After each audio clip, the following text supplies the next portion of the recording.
What's up with it, man? I'm back early as fuck in the morning. I'm kind of already assuming that I'm not gonna have too many viewers this morning, but hey, just had to go and get one in real quick, man, because there's a lot been going on, man. Politics has been politicking, and honestly, I don't even know if we can call this shit politics anymore, bro. This shit right here is a shit show. It's a lot of mess, man. So messy that, man, at this point, bro, what can we do? I mean, I've never thought that I have a president that was uh the head nigga in charge, and I mean head in a totally different light than usual, man. But the GOP, man, is becoming very, very weak, man. The conservative movement as a whole is splintering in different factions, and uh, it's obviously not gonna be a good thing for them, man. So we're gonna talk about it a little bit. We're gonna play a little bit of some video clips, and we're gonna break it down and discuss it, man. And ultimately we're gonna get to old Donnie T and his infatuation when putting his mouth on Bubble, man. I don't know how true that shit is, man, but I'm honestly leaning toward this shit being true at this point, because Donald Trump was doing a lot of questionable things, which we're gonna pull those things up. We're gonna talk about it, man. Real talk. Stuff that I actually done talked about already over here.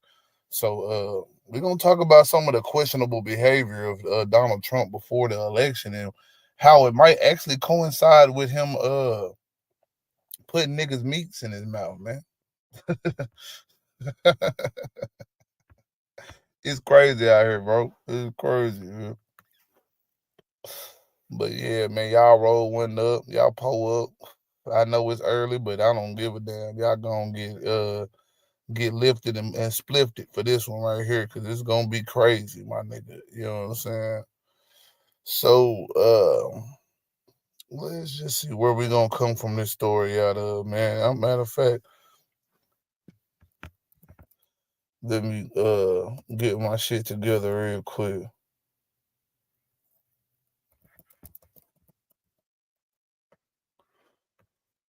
Cause I'm telling you, man, it is crucial right now.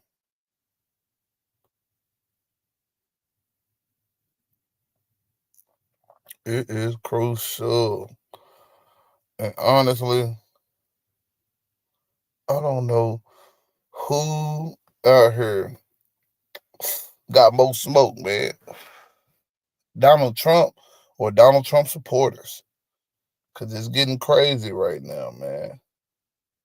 It is getting crazy. And it's really starting with the GOP's version, or bullshit ass version, of Jasmine Crockett, dog. You know what I'm saying? Marjorie Green Taylor. The bleach blonde, built whatever the fuck Jasmine Crockett said about that hoe. Yeah, man. Her ass, man, is literally going through some shit right now, man. She losing support in her own party, and it's getting bad, ain't it? It's getting bad, boy, for the GOP, man.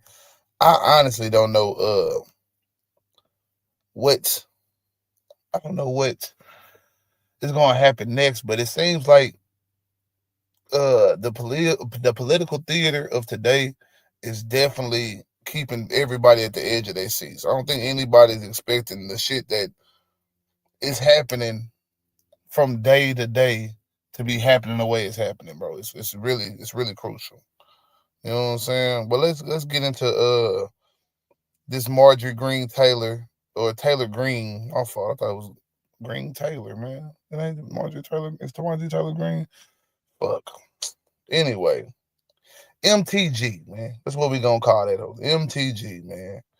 But let's put that on full screen real quick and play.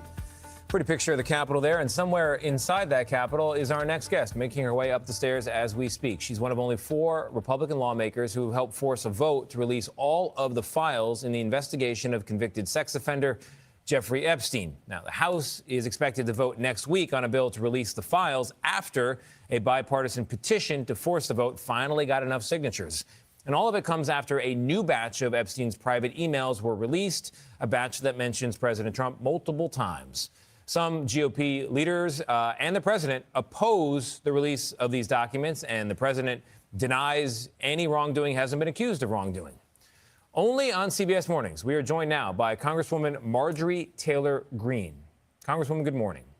I want to begin. Thanks for having me. Good morning to you. I want to begin with the release of the Epstein files, the vote to release those files. You are on the side of releasing them, and you're on that side despite President Trump saying that only a very bad or stupid Republican would be standing where you are.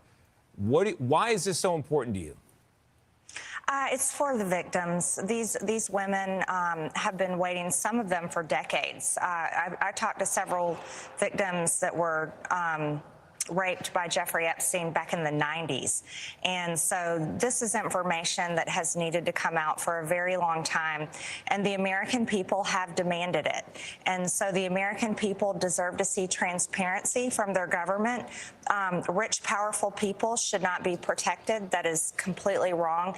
And it's a message to victims everywhere, victims of rape, human trafficking, and children who are trapped in terrible situations, that the government will not protect the predators, that we will work hard to protect the victims. So, Congresswoman, that all sounds reasonable. A lot of people agree with you. And so the question comes to mind, why is GOP leadership and the president himself so opposed to letting these files be released? As the Wall Street Journal put it, he looks like he has something to hide, even if he doesn't. So put on your political hat here. Why is he so opposed?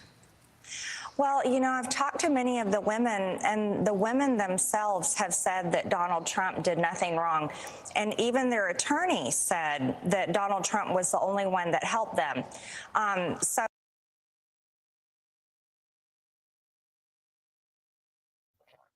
If that is the case, Marjorie Greene Taylor, because, you know, we got to, like you said, put your political thinking cap on. Why in the hell is he so adamant against Republicans releasing the files? Who is it else? Who else? Who is Donald Trump? If Donald Trump isn't protecting himself per se, right? Who's he protecting? That's the question we got to think about going forward, man. Who is he protecting, bro? Because if he's not protecting himself, let's just say that everything is true. There is no true reason, or at least not a malicious reason, right, that he's so adamant about this, or even going against Marjorie Taylor Greene, right? Because we're going to read about it in a minute, that he's pulling support for her. And they might even mention it in this video. But he's pulling support for Marjorie Taylor Greene right now, man.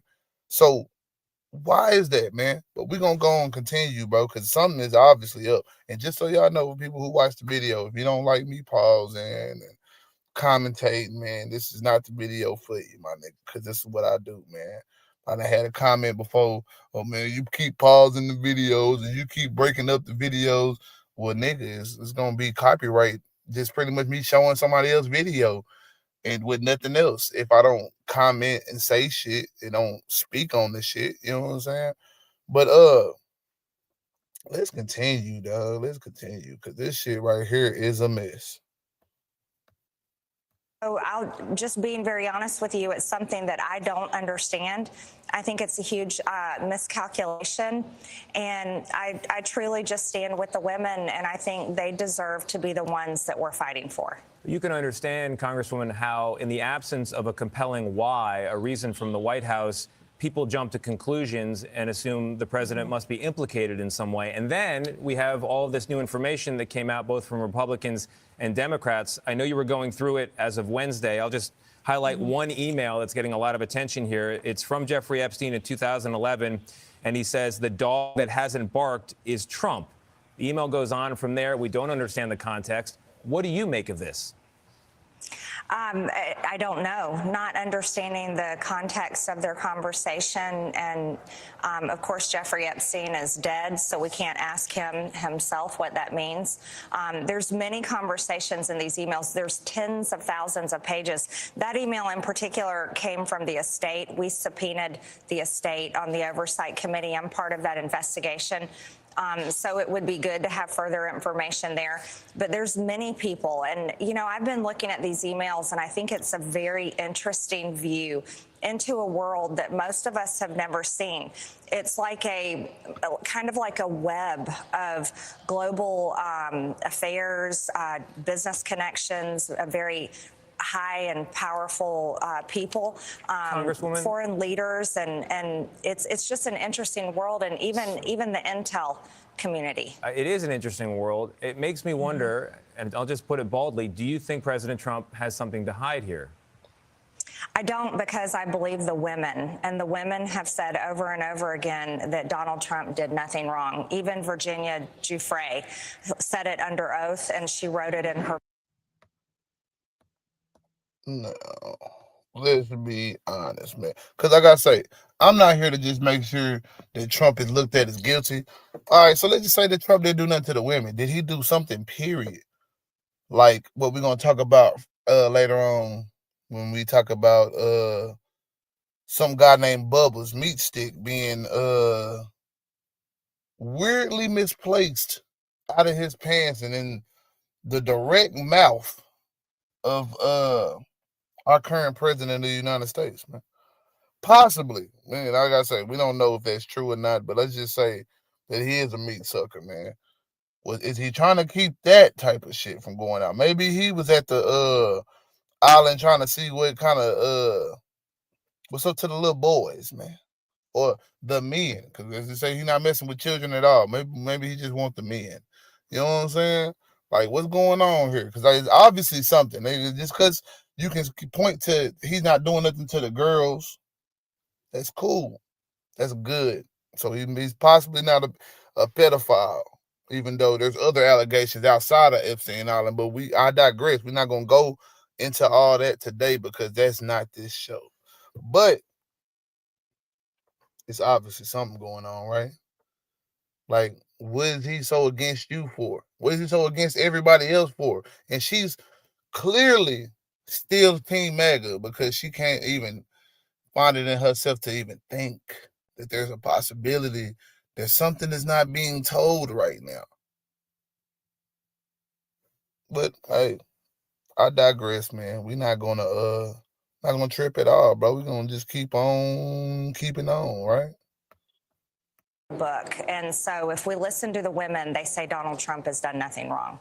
Congresswoman Gayle King here. We're very excited to have you because we've been trying to get you for a while. So we're glad you finally said yes. We're delighted to talk to you. Thank you. But I wanted to talk to you about this shutdown. There's been a lot of controversy about it. You know, many people are glad that it's over, but many of the Democrats are still upset about the Obamacare payments, how that's ended up. You seem to be siding with the Democrats on this. At one point, Hakeem Jeffries called Marjorie Taylor Greene an ally. So I'm wondering how you feel about this. Are you surprised yourself that you're aligned with the Democrats on some of these issues? And President Trump says you seem to have lost your way. Can you respond to both about you? Well, first of all, I haven't lost my way. I'm for the American people only. I'm America first, and I make no apologies about that to anyone. And as far as health insurance is concerned, to Donald Trump, because nobody else is tripping about you being for the people. I actually like this right now. I'm like, thank God somebody who was literally talking a bunch of nonsense about space lasers and all this other shit, and you know what I'm saying, trying to attack Jasmine Crockett for eyelashes and many other things, is finally focused on the American people, because that is something that we need all our politicians to be doing right now, especially in the times we are right now, where it seems to be a lot of corruption going on and we just not getting it, man. You know, $40 billion going out the country, food stamps not going to the people after a judge court ordered it. And you know what I'm saying? I say Obama, boy, President Trump is literally like, shit, I'll do what I want. You know what I'm saying? Fuck the judge, pretty much. He's not saying those words verbatim, of course, but he's definitely saying it in his actions. So, what do we do? What are we to do with all that information? Are we to continue to believe that Trump is truly American first? I had a video touching on that, man. Which America is first?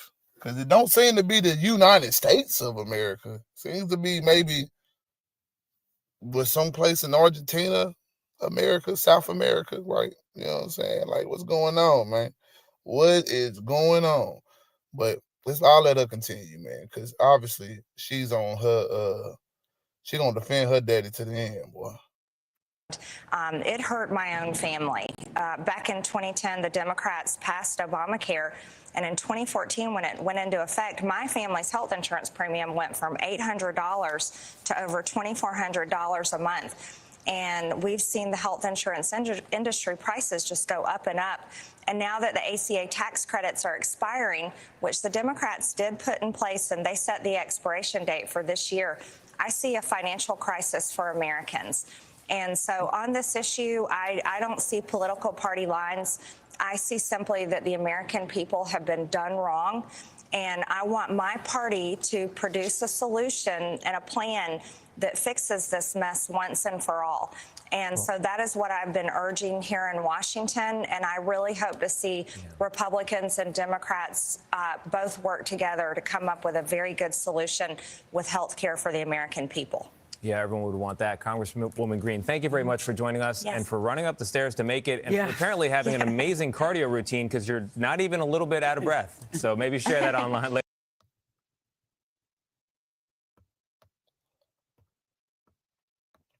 Yeah, man. She ain't out of breath because she ain't met Zaddy yet, man. To go and blow him off. Because it seems like to me this is just a clear circle jerk of politicians.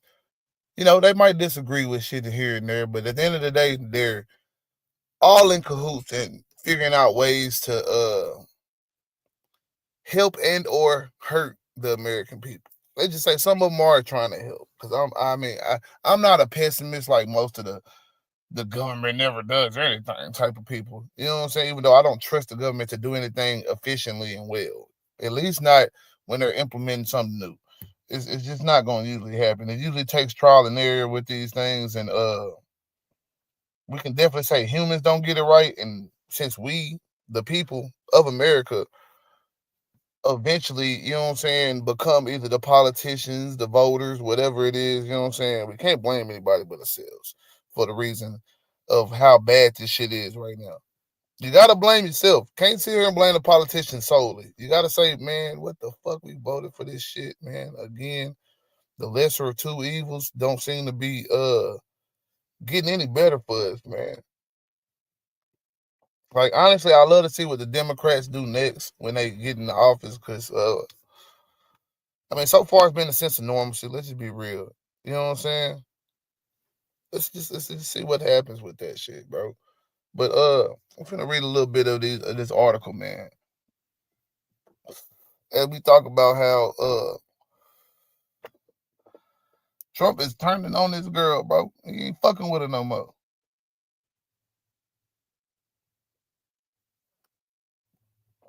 U.S. lawmaker Marjorie Taylor Greene blames Trump for threats after split. The former Trump ally accuses him of trying to intimidate Republicans before a U.S. House vote next week over the Epstein files. Why is that, Miss Taylor Greene? You say that, you know what I'm saying, he did nothing wrong in the video we just watched. But let's continue. Republican lawmaker Marjorie Taylor Greene has accused United States President Donald Trump of putting her life in danger. Why in the fuck would he want to do that? Why in the fuck would he want to do that to his good old pal Marjorie Taylor Greene? Why would he want to do that? Saying his online criticisms has triggered a wave of threats against her. Greene, once a longtime Trump loyalist who has more recently taken positions at odds with the president, on Saturday said that she's been contacted by private security firms warning her about her safety. aggressive rhetoric attacking me has historically, has historically led to death threats. Okay, attacking me has historically led to death threats and multiple convictions of men who were radicalized by the same type of rhetoric being directed at me right now. Green, the House Representatives member from Georgia posted on X. This time, by the President of the United States. So I'm guessing she's saying that she's been a victim of this rhetoric before, maybe not because of the president, but now it's coming from the president. Mm. The White House has not yet responded to her post. Trump broke off with Taylor Green 51 on Friday night in a withering social media post in which he referred to Green as wacky and a ranting lunatic who complained he would not take her calls. Now, me, man, personally, bro, was she wacky when she was all on your dick, though? Was she wacky when she was supporting Trump the whole time? Was she was wacky and a lunatic during any of those times? I mean, we were calling her that shit. Man, this bitch kind of crazy, bro. But most of the space laser shit. Let's just be real. Like when the bitch said something about space lasers blocking the sun, I don't know what the fuck she was saying it was doing, but she said something about space lasers. I remember the clip. I don't remember it completely right now, but it's wild. It was like, man, this woman might not necessarily have all her screws tight, man. Right? Like, let's be real. Uh, he continued his criticisms on Saturday with two more social media posts calling her a lightweight congresswoman, a traitor, and a disgrace to the Republican Party. Hey, he's putting it out there, man. You know what I'm saying? And honestly, I ain't necessarily disagreeing with that nigga, man. But he's also a disgrace, and also all those different things. He's not a congresswoman, of course, but he's definitely a traitor to the American people, man. You ain't shit, Trump. But anyway, in her response posted on Friday, Green accused Trump of lying about her and trying to intimidate other Republicans before the House Representatives vote next week on releasing files related to the late financier Jeffrey Epstein, a convicted child sex offender who's friendly with Trump in the 90s and 2000s before they had a falling out. Okay. On Saturday, Green wrote that she now has small understandings of the fear and pressure felt by victims of Epstein who died by suicide in a jail cell in 2019. We're gonna again make this clear that we don't niggas over here don't believe this nigga killed himself. Hey, he might have. He might have. We just not. We're not gonna fall. We gonna have to give us some concrete evidence on that one, man. Because brother was finna tell it all. All of a sudden, he hanging himself. Okay. As a Republican who overwhelmingly votes for Donald Trump's bills and agendas, his aggressions against me, which also fuels the venomous nature of his radical internet trolls, many of whom were paid. This completely shocking to everyone, she wrote. On Wednesday, Green was one of the only four Republicans who joined Democrats in signing a petition to force the vote on releasing the full Department's files related to Epstein as the scandal once again ensnares Trump. The United States president has called the furor over Epstein a hoax pushed by the Democrats, and I don't know what the fuck that word was. Furor, whatever. I'm probably saying that shit wrong. I don't give a fuck. I don't know all this shit. He suggested in his Truth Social post that conservative voters in Green's district might consider a primary challenger that he would support the right candidate against her in the next year's congressional election. Online backlash from Trump supporters is not unusual. Right-wing influencers and conservative media personalities have become a potent online force in amplifying talking points and false claims, attempting to discredit Trump's rivals. And this is coming from the Algiers Al Jazeera's, whatever the fuck, man, they call, bro. And I know people on there, that's the Qatari people, bro. I mean, these niggas work with the Qatari people, bro. Ain't that what? Like, come on, bro. Why you know what I'm saying? Why you playing games, bro? Like, oh, this shit, we can't get shit from the Middle East, and y'all niggas over here trying to build a base for these niggas over here, or letting them have access to our bases over here. Either way, both of them are definitely scandalous claims to be, you know what I'm saying, even had mentioned for America first, motherfuckers, man, right? Because America first mean, we ain't dealing with none of y'all shit. We might be allies and cool with y'all, but we making sure America straight first. We making sure our bases and all that shit over here is 100% American, motherfucker. You better be a part of this shit. Better be a part of this team, right? No, because they sending billions off everywhere else, right? They taking care of everybody else problem, man. Oh, yeah. So, we know that shit is a problem right now, man. But we got other shit going on, man. We're not gonna stick to just the bullshit, man. We're gonna get back to Epstein in a little bit, man. Vance, man, has more that he wants to speak on, man. And Vance, man, you know what I'm saying? Like, he's been going hard with pushing the regular agenda, you know what I'm saying, as usual. Even though, he had some controversy of his own, you know what I'm saying, hooking up on folks' wives and shit, bro. But you know what I mean? Shit is definitely getting it's definitely getting crucial, man. We're gonna look at some of this interview with him and Sean Hannity, man, on Fox News, and then we're gonna decipher that shit down and we're gonna break it down. We're gonna talk about it, dog. You know what I'm talking about? Hold on. Cause they say something was a huge political mistake, and we're gonna find out what the hell they talking about, man.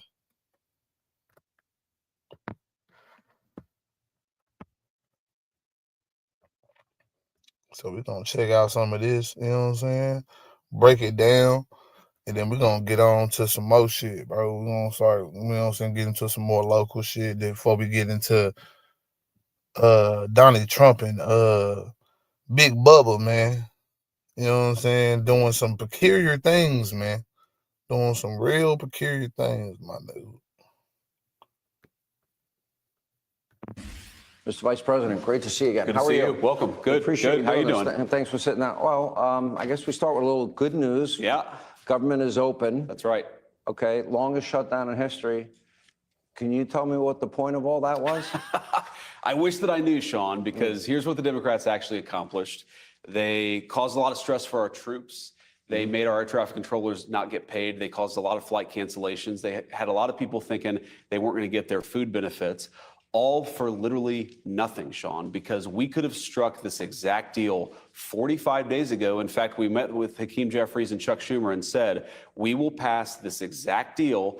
They said no. They put the American people through a ton of pain and suffering for nothing. And we knew this was going to happen, Sean. We knew the President of the United States said every single day, eventually, the Democrats are going to realize this is an absurd position. We've got to reopen the government. And that's what they did. As bad as it was getting, I'm trying to comprehend the thinking behind this. Except for 8 Democrats in the Senate and 6 in the House, they wanted it to continue. And there's real palpable anger that it didn't continue. I think Chuck Schumer's cooked as a result, even though he did everything that his base wanted. Yeah, so let me say a couple things. First of all, I do give a lot of credit for the moderate Democrats in the Senate who were with us from the very beginning. Because if you remember the original bill to keep the government open before the shutdown even started, there were 52 GOP senators, 3 Democratic senators. They recognized where this was going. They recognized what was in the best interest of the country. But I think, Sean, there are so many far left people who run the Democratic Party in Washington, D.C., they just want to burn it down. They don't care if the troops don't get paid. They don't care if you cause billions of dollars of lost productivity. They don't care if you shut down the airline industry, which they were very close to doing. They just want to get Trump. And they don't care if they have to burn the entire country down in order to get Trump. That's what they want to do. And I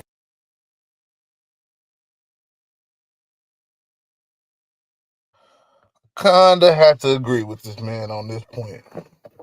The Democrats are just about getting Trump at this point. I don't know if they're actually believing any of the bullshit that they're spewing right now, man. Like, I don't think they too much care about any of the other agendas outside of the fact that they are votes that they can get. You know what I'm saying? So you definitely have to peep the game, but at the same time, you know what I'm saying? Like, there's a reason why they were trying to hold this shit out. It's about the ACA subsidies, man. And why that's not being brought up yet, even if it's gonna be a critique of why they need the subsidy still or whatever. That's the point that they need to be making to the American people. Like, why are the ACA subsidies a bad thing? Why do we need to discontinue giving these subsidies to the healthcare insurers and you know, what's the alternative? You know what I'm saying? Like, what's the fallout? All these different things. Instead of just making this about the Democrat Republican thing, 'cause that's what we do too much. We spend too much time talking about each other as opposed to actually telling each other what the solution is. What's my remedy to the solution or remedy to the problem? You know what I'm saying? What's my solution to this problem? What can I do to remedy this situation? And that's what I don't see happening in politics that needs to start happening more. I think that it shows how stupid that approach is politically, because normally you would expect the President of the United States to get blamed for a shutdown. The American people were smart enough to recognize that the Democrats were the ones who were sort of holding this hostage. They were saying that unless you give us everything that we want, unless you give us $1.5 trillion of benefits, health care for illegal aliens, we're going to destroy the country. We're going to keep the government shut down indefinitely. I think the president recognized eventually the American people are going to recognize this is the Democrats doing this. The Democrats, I think, made a huge political mistake by continuing to push for all of these crazy things. And they said, if you don't give all these crazy things, we're going to keep the government shut down. It was politically stupid, but you're right. I don't understand the psychology of a Democrat who says, we'd like to burn the country down in order to get Donald Trump. But unfortunately, it just drives home. That's what their party is about. That was the thing, 1.5 trillion, hundreds of billions of dollars for healthcare for illegals, DEI programs abroad, NPR, PBS.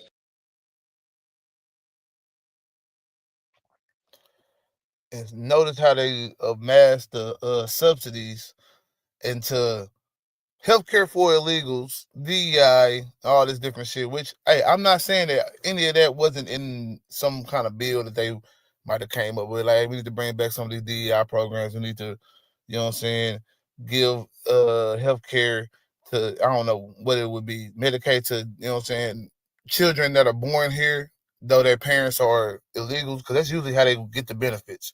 People keep, you know what I'm saying? Like, it's exemptions, bro. It's exemptions that are a reason why illegal immigrants can qualify for certain healthcare benefits.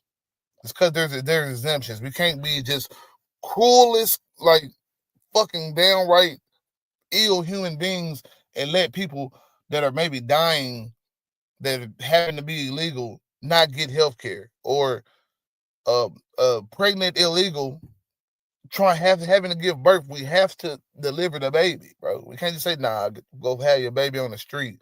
You know what I'm saying? Like, well, come on, bro. And I think that's what Republicans low key be asking for.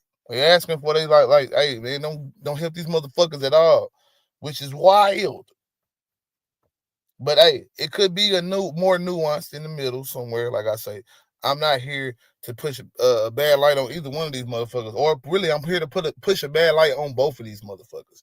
Cause you know what I'm saying. I'm just pointing out the critiques on both sides, cause they both are a lot of times on some bullshit, man. But we're gonna continue to listen to this Democrat bashing for a little bit longer. You know what I'm saying? To fund them once again.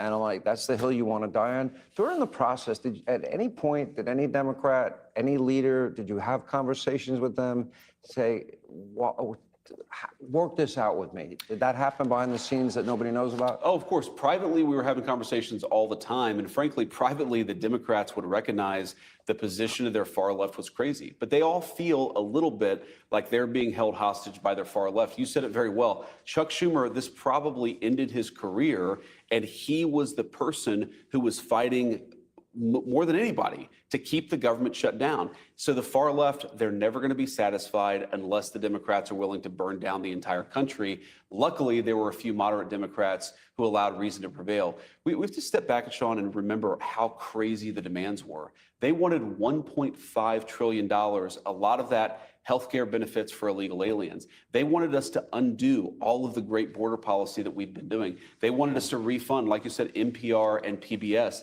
They were basically saying that we want the far left's priorities to dominate in the Trump administration. And unless that happens, we're going to set the entire country on fire. A really disgraceful moment for the far left of the Democrats. And frankly, a very revealing moment for the American people, because what were they asking, Sean? They weren't saying that we want to do great things for the American people. They weren't talking about jobs. They weren't talking about health care. They were talking about give us $1.5 trillion for healthcare benefits for illegal aliens.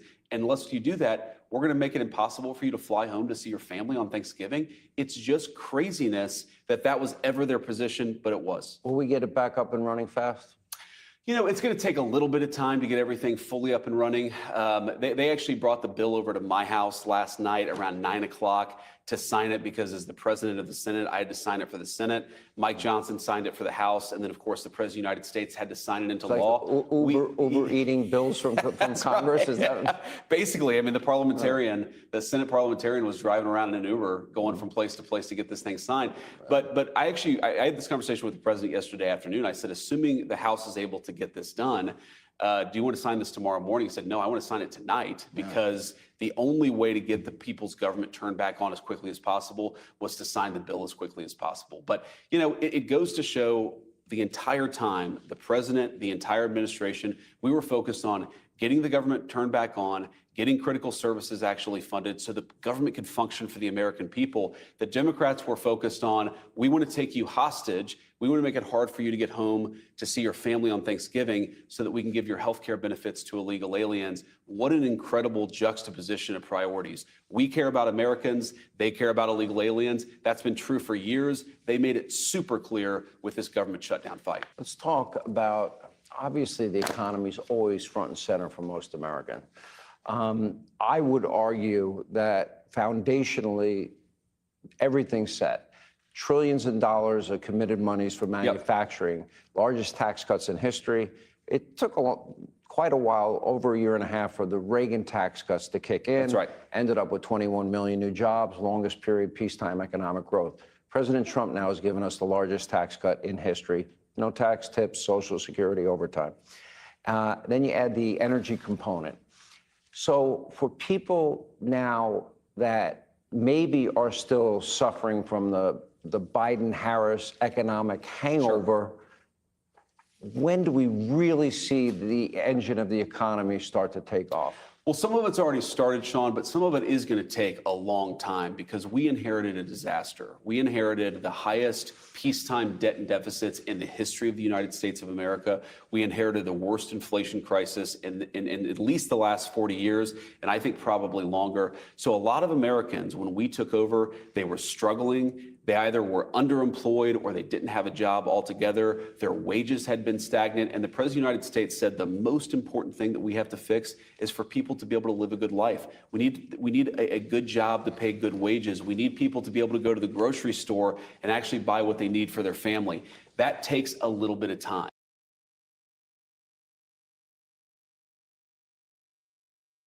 Yeah, you had a president that promised all this shit would be taken care of on day one. And the thing is, the supporters, if they were more nuanced and was like, you know, we know he's being hyperbolic in these situations, but they're not. The supporters are literally saying, hey, you see what he's going to do? He said on day one, things are going to change, and shit hasn't changed. And actively, a lot of the policies, we're talking about policies that he's actually implemented, because a lot of this shit is just, of course, propaganda, man, all day. But the policies are not. Tax cuts have never helped anything, bro. tax cuts have taken money out of the government, which, hey, you can say that's cool and all that for some people who do want to take money out of the government, but at the same time, funding the vital things we need, keep rolled up, keep, you know what I'm saying, public schools and funding and shit, you know what I'm saying? We talking about how detriment the schools are right now. Yeah, a lot of that can be put on administrative failures, but that could also be put on funding that they have to try to work with to get these kids educated. But I wanted to figure out what was in the what they just passed, man. And I got an article right here. It's from the BBC, you know what I'm saying? Uh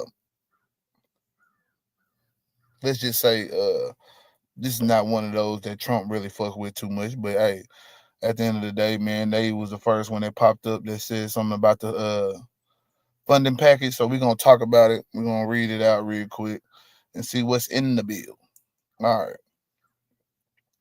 The 328-page bill extends money for most federal government agencies until January 30th. It provides funding for for SNAP food aid, as well as Department of Agriculture, Congress, and veterans until September of next year. It guarantees that all federal workers will receive back pay and reverses the shutdown related layoffs of thousands of federal workers. The bill does not explicitly include what Democrats most wanted in these shutdown fights, a guaranteed extension of the expiring health insurance subsidies that affect around 24 million Americans. Now, on one end, they're saying that this is health care for illegals. On the Republican side, we just heard this what JD Vance's side of it is. They're saying that health insurance premiums are finna go up like crazy, right? So we're gonna see. I heard already that some people, like Marjorie Green Taylor, said Obamacare, which is the ACA, affected her family's insurance and it went up. You know what I'm saying? I've heard from one of my own partners that hey, their health insurance and shit just went up. You know what I'm saying? So I think that we gotta look at it like, is it truly a problem here that the health insurance is going up because of insurance, or is it that insurance agencies are trying to turn a profit? You know what I'm saying? Because one of those problems was because of the Obamacare, and one of those because of the subsidies going away. So it seems like you're damned if you do, damned if you don't. You know what I'm saying? Instead of including the extension of the continuing resolution bill itself, the senators made a deal to hold another vote for tax credits at the end of the second week in December. Healthcare costs are poised to skyrocket for lower income Americans, and if subsidies are not renewed. The bill includes another number of provisions too. It includes language that makes it illegal for federal prosecutors to search senators' phone records without notice, and allows for payouts up to $500,000 each for a violation. The law of the law is retroactive to 2022, meaning that it will allow several Republican senators to sue after their communications were searched as part of a probe into Trump's role in the Capitol Hill riot in January of 2021. That's interesting. That's interesting as fuck, bro. I'm just saying. Now you can't search people's phone records without notice. What's up with it, man? Salute to Joe Cool, man.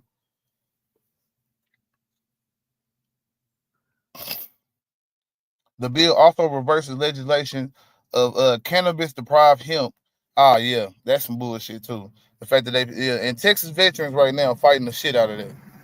So we'll see how long that'll last. But I definitely see a lot of veterans, you know what I'm saying, going against that right now, especially in Texas, man. But the hemp ban was, you know what I'm saying, is definitely a thing that I see a lot of people talking about, which passed in 2018 as part of a larger farming bill. It passes allows the creation of multi-billion-dollar industry of low dosage THC products in the United States, including edibles and drinks.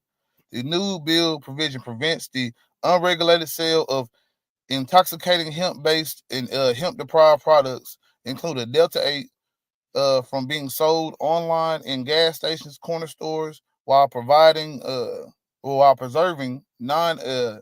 intoxicating CBD and industrial hemp products, including the summary provided by according to the summary provided by the Senate.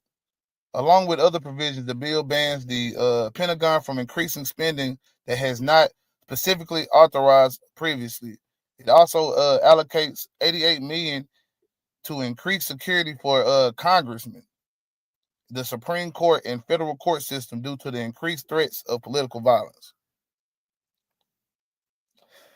That is very that's very interesting, man. You know what I'm saying? Okay, yeah, that's what's up, man. Yeah, come on up, man. But that's very interesting, man. That now this bill, you know what I'm saying? Okay, they say that they kept illegal immigrants from getting health care or whatever, even though it seems like they just want to re-vote on it in December. So technically that still could be a thing. But these subsidies, I feel like, even I heard Marjorie Taylor Greene talk about it. These subsidies are going to affect 24 million Americans.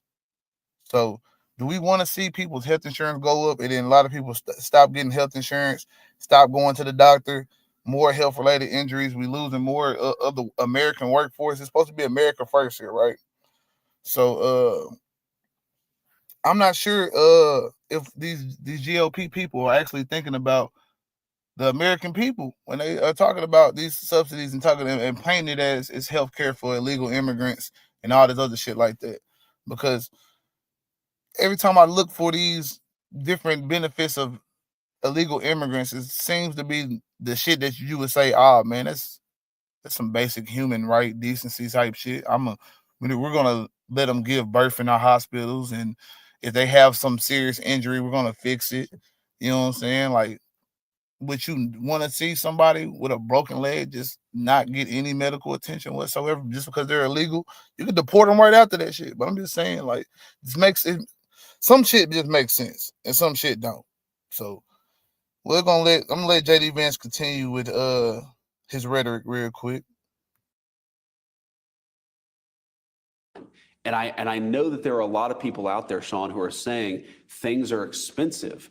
And we have to remember they're expensive because we inherited this terrible inflation crisis from the Biden administration. But you've already seen signs that things are getting better. The price of eggs has gone way down. The price of energy has gone way down. The price of gasoline has gone way down.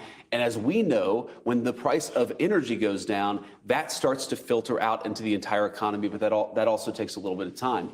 There's another component of this, Sean, which to me is maybe the most important because I care so much about our young people being able to afford a good life. A lot of young people are saying housing is way too expensive. Why is that? Because we flooded the country with 30 million illegal immigrants who were taking houses that ought by right go to American citizens. And at the same time, we weren't building enough new houses to begin with, even for the population that we had. So what we're doing is trying to make it easier to build houses, trying to make it easier to build factories and things like that so that people have good jobs. We're also getting all of those illegal aliens out of our country, and you're already seeing it start to pay some dividends. Let me give you a very clear statistical example.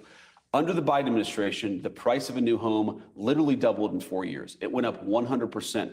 Under the Trump administration, housing and rent prices are up about 1% to 2%. That's actually in line with what you would like to see. So again, we inherited a disaster. We're very mindful of the fact that there's a lot of work to do, but I think that we've made great progress. And the final point I'll make about this, Sean, is the most important way to fix this affordability crisis is to make people's wages go up. And that is where the Trump economy, I think, just objectively, obviously I'm very biased, but I think objectively is doing better than any economy in 50 or 60 years. Blue collar wages are going up, working people's wages, middle class wages are going up. And that's how we ultimately chip away at the Biden affordability crisis, is that we make an economy where people can afford to buy the things that they need. The best way to do that is good jobs and good wages. And that's why the president's focus is where it is. I want to see that manufacturing get online, because those are high-paying career jobs. Yes, they are. You know, we are going to bring in-house. We always imported and were reliant on other countries for pharmaceuticals, semiconductor chips, automobile manufacturing. The president negotiated it out. Those deals, I want to see those jobs get online, hopefully sooner rather than later. That's right. Apple's going to spend what? $500 billion in Texas. They're going to spend at least $500 billion in the United States, and that's just Apple. We've seen about $18 trillion of new capital commitments, Sean. That, to your point, those are good career-creating jobs, and nothing like that has ever happened in this country. If you go back to the Biden administration, a good year for the Biden administration was a few $100 billion of investments. The president is getting trillions upon trillions of new investments. Now, of course, I'm mindful that people were suffering, Sean, because those factories don't get built overnight. These things actually take a little bit of time. But here's what's different from the Trump administration, the Biden administration. The president is focused now on getting people good jobs, getting people higher wages, and bringing down the cost of goods. We inherited a disaster. We've chipped away at a lot of that problem in 10 months. But that's why you've got 4-year terms, because we're going to do a lot.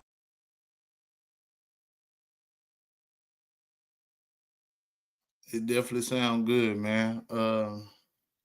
He mentioned the price of housing. I mean, we did have a pandemic that happened in 2020 that pretty much shot everything up.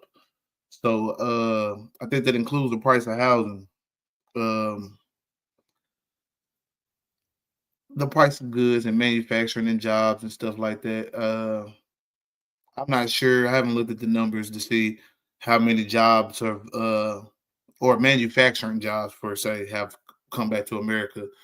But we've lost pretty much a lot of jobs in general. Most of them have been tech. So that's the reason. Only reason why I'm not going to completely say that J.D. Vance is wrong on the manufacturing side, because maybe he's right. I haven't looked at the numbers to say. I could probably try to Google and shit, but I mean, I don't want to do a lot of reading while I'm trying to communicate with the people, man. But at the end of the day, what I said earlier, it's more of, let me point out that the Democrats are the problem in this situation, as opposed to, how are my solutions actually benefiting you? What are my solutions and what are they doing? Because he didn't say nothing but like, Donald Trump is focused on doing this, and this. But he's not saying how he's doing it. Like, what is the policy that he's implementing that's bringing back these jobs? Is it just tariffs, or is it something else? Like, I think the American people should be able to know, so that way, let's just say a GOP member wants to say, I'm explaining to you how Trump is helping us. Only thing they can tell you is tariffs, and then they might some people might point out, oh yeah, well they brought in some people for the food shit, you know what I'm saying, to get rid of the dyes and shit or something like that. Like, that's only a couple of things I really done heard that he done that's really, I'm like, okay, those are some net positives, you know what I'm saying? Like, I don't know about the tariffs, but you know what I'm saying, as far as the food dyes and different shit like that he's had with old boy getting what's that nigga name, man? Raspy voice motherfucker, man. Shit, I can't even think of it. But the Make America Healthy Again guy, man. At the end of the day, yeah, the food dye shit is something I think it was definitely a good thing. But a broke clock is right twice a day. Twice a day. So it's not like Donald Trump's not gonna do anything right in his whole entire administration. But overall, I'm seeing America losing jobs after jobs, you know what I'm saying? I'm seeing things going up like crazy. Yeah, I've seen gas go down. I definitely say that. I don't know about eggs, and I don't know about anything in the grocery store right now. Like, the grocery store is expensive as shit. Man, hell, boy, I ain't gonna say I hate going to the grocery store, but yeah, it cut into you a nigga ends like a motherfucker, man. Man, I've been on my health journey, shit. So finding healthy food is even more expensive. Shit. But honestly, bro, I don't know, man. Like I say, I pretty much heard the part of the interview that I wanted to hear from him. Man, we could play a little bit more of this, but shit, same old shit, bro. When it comes to JD Vance and them, man, we really need to get on some more local shit, man. In a minute, I'm gonna find some over the stories. next 3 years, 3 months to make sure that more people can afford a good life. They can afford to buy homes. Young people can afford to start families. And we've actually got good jobs that put people on a career trajectory to stability. The biggest problem with the Biden economy wasn't even the affordability. That was the second biggest problem. The biggest problem with the Biden economy is that people had the kind of jobs where they couldn't build a career out of it. They'd make 14, 15. What's up with it, man? That's good, pimp. That's good. Ain't nothing much, man. Just chilling on it. All right, if it's just me and you here, why beat around the bush? Fuck what he talking about with the whatever B JD, Vance. yeah, JD is it? Thank you. yeah, JD, JD. man. I don't know why I call him JB. Fuck what he's talking about.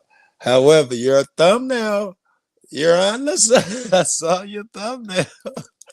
Ah, yeah, man. We're gonna get into Donald Trump and Bubba, man. Yeah, Yeah. well, let's talk. Yeah, let's change it up. I really think, and I should say, I think JB is being groomed to take over in some type of traumatic situation. I think they're gonna try and make JB is JD JD, the man. the man. I think they're gonna try and position him. I was looking at some of his old shit. He had some really radical views. I Oh yeah. think, yeah, I think that he is going to be something happens to Trump, and they got who they really want in position. JD is worse than fucking Trump, if you can imagine it. Yeah, I feel like everybody around Trump is worse than Trump. Trump is an unpredictable, volatile thing. He's not Yeah, something that can be that's quantified in one way or the other. and I bet you that's kind of threw a wrench in that plan. It works out for them, but it also works against them. Reading those emails, it make me think. They released a bunch of them, not just the three. Reading those motherfuckers make me think that even they like this nigga's dangerous. He has no morals. The fucking what is his name? Epstein say the most immoral motherfucker he could find is Trump. It's just I don't know. It make Yeah. me think that I don't know. It's more to it, more going on. And that's what I'm saying. Because Trump, I feel like Trump is going to be sold to the highest bidder no matter what. So that's why so many agendas Yes, going on at one time in yes. America right now. Good Because point. Right? we can Because sit here and just like we can sit here and be like, all right, Donald Trump is a net positive or net negative. Because I mean, I don't know which one. I think he's a net negative just because it doesn't seem to be a tie to one agenda that we can say, all right, this is clearly going to help America. right. Because you can do if you tie to one gender that's helping America, but then you tie to another gender that might be hindering America. It So seems you like got to go with the net shit that you yeah, were talking about. Yeah, I yeah, get you it. would have to say that which one is going to hurt versus the harm and the most and shit. I feel like with the multiple things that are in the net negative, you can't say that he's really going to benefit America. You know what I'm saying? More than he's going to benefit billionaires and other people doing Nah, it. even the shit that he promises that would benefit, and to some degree, I don't keeping out the going after the illegal aliens, the whatever. Yeah, What is his other shit? Build a wall. I'm trying to think of what some of his shit is. Whatever they are, even the shit he promised, low taxes. low taxes, And then I'm no saying, yeah, taxes, the tariff shit. What even the shit that he promises, he somehow manages to fuck up. The wall. That was a shit in his first shit. This one, the no taxes. We're gonna go with tariffs instead. You're paying taxes and tariff. He double bubbled your goofy ass, and you didn't even see it coming. yeah. Uh, They say us- that supposedly in the bill is going to have no tax on tips, no tax on overtime, which I feel like is bullshit because I didn't yeah, see that, that. I just read out the bill, the most of the provisions so far, and yeah, there's none of that says it's mostly just they're gonna fund everything the federal government again, and they're gonna vote right. on these healthcare in Yeah. subsidies or whatever they talking about that they want to In a raise year. premiums for Well, everybody. less than a year. Yeah. Yeah. They're gonna extend it for the year and then vote on the healthcare shit, put it on the back burner. Yeah, put it on the back. That ain't no I mean, fucking deal. we kicking the can down the road Oh, again. that was another thing he said when he ran. He had a healthcare plan already. It was so good. It was so much better than what's existing. You're gonna love it. It never developed. The going after the immigrants. Everybody loved him. He was most popular fucking as ever when he went after just all of the bad immigrants who had records. When he ran out of them, he started going up to fucking high schools and fucking Home Depots, and they went to a daycare the other day and snatched out one of the teachers. Yeah. So First terms. That's what I was saying. Like, it's only so many people that you're gonna get that's gonna be criminals. A lot of these right. people are not criminals, bro. A lot of these people are literally coming over here for a better life, man. And then you know what I'm saying. The only way you're gonna get them is to do something that's gonna be looked at as inhumane to a lot of people, running into their jobs, running into their Yes. kids' schools and Yeah. shit, catching We them got at court when they trying to actually fight to get their shit legit, and you getting them at court. There's a great article. I ain't read it yet. I just read the top of it, and people talked about it. I didn't read it and read the beginning. I didn't read it in depth, but I screen recorded it so I could read it later. But it is the Chicago Midway Blitz, the shit that they brought to Chicago. I think it arrested 6,000 people, and they got the stats of how many of them turned out to be criminals and how many of them were squares and all of that shit. And all the headlines is it's just saying that they had to fight to get the shit released, the numbers released, and they're saying they're astounding, show that astoundingly low number of the people that they arrested were actually criminals. So this will be a good study. Niggas like me and you will be quoting this shit. Make sure I get it to you. We'll be quoting this shit a year from now when niggas arguing that Trump shit. Well, he arrested all evil immigrants. This will be what we use. And not really, only 6% of the people he arrested actually were crooks, and the rest of them was teachers and so on. So yeah.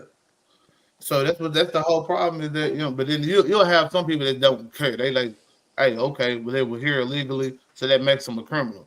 And then you got that shit you too. gotta sit Yeah. here and be like, well shit, you know what I'm saying? Like, how can you really be a criminal on stolen land in the first place? Like, you come over here and if there's no They ain't ready for that one though, right? there's no immigration law, and you just take some shit that doesn't even belong to you, and then you create laws. Then you don't let everybody else in, Yeah. and that's admirable. We're supposed to just, it's us or them, Joe. Then you get the scary nationalists. It's us or them. If we don't protect our borders, like Mexico is trying to attack us for real or something, And you get that guy. Yeah, Mexico benefits off of everything that we got going just as much as we do. Like they need America up there, you know what I'm saying, as their And neighbor and shit they like. and I can see them running here. They had their powerful guys in charge and all that shit. We went over there and took out their leader, installed one of ours, and the fucking Contras, and not the Contras, the cartels and shit went crazy and started killing everybody and being buck wild. But we did that so that we can get all our cocaine and shit, and told them it's okay to grow that shit. And we ended up fucking up their economy and got the cartels running wild and everybody trying to run across the border.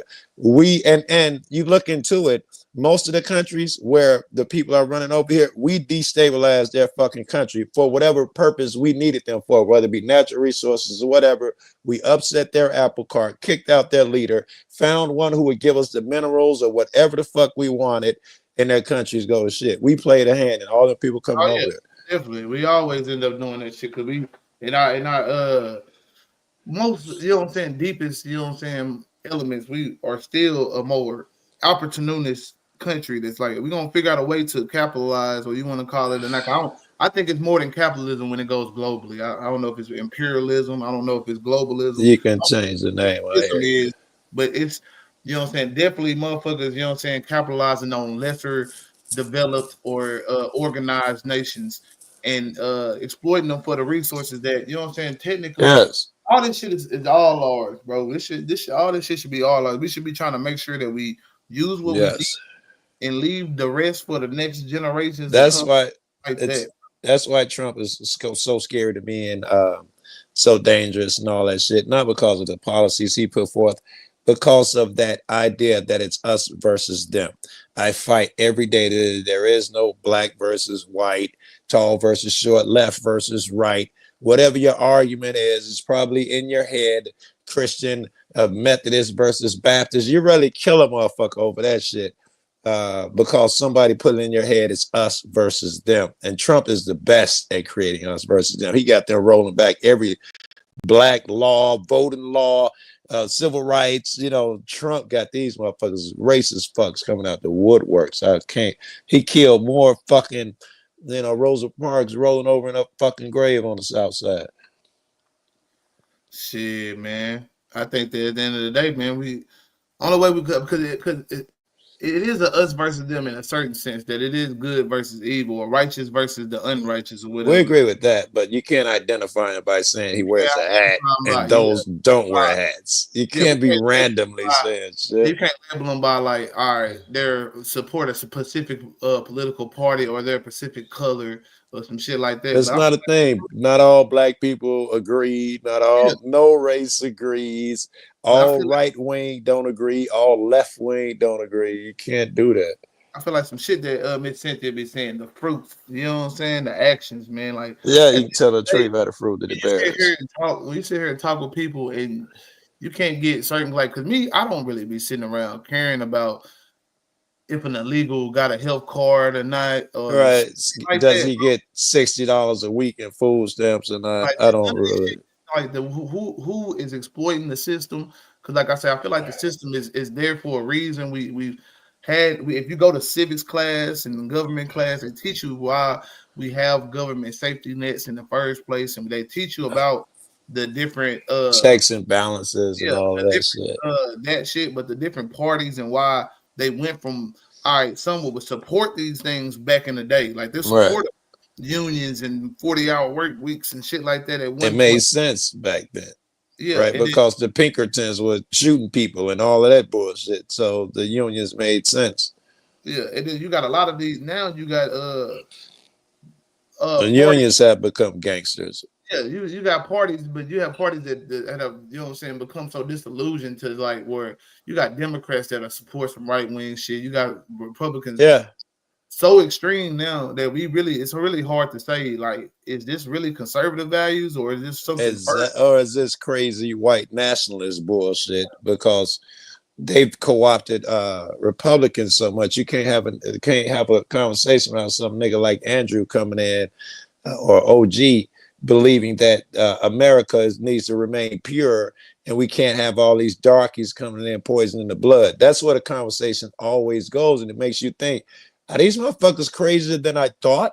What happened to just, they hide under the guise of, because I'm trying to say it in a polite way, or I'm saying it and I'm not saying you nigger, blah, blah, blah.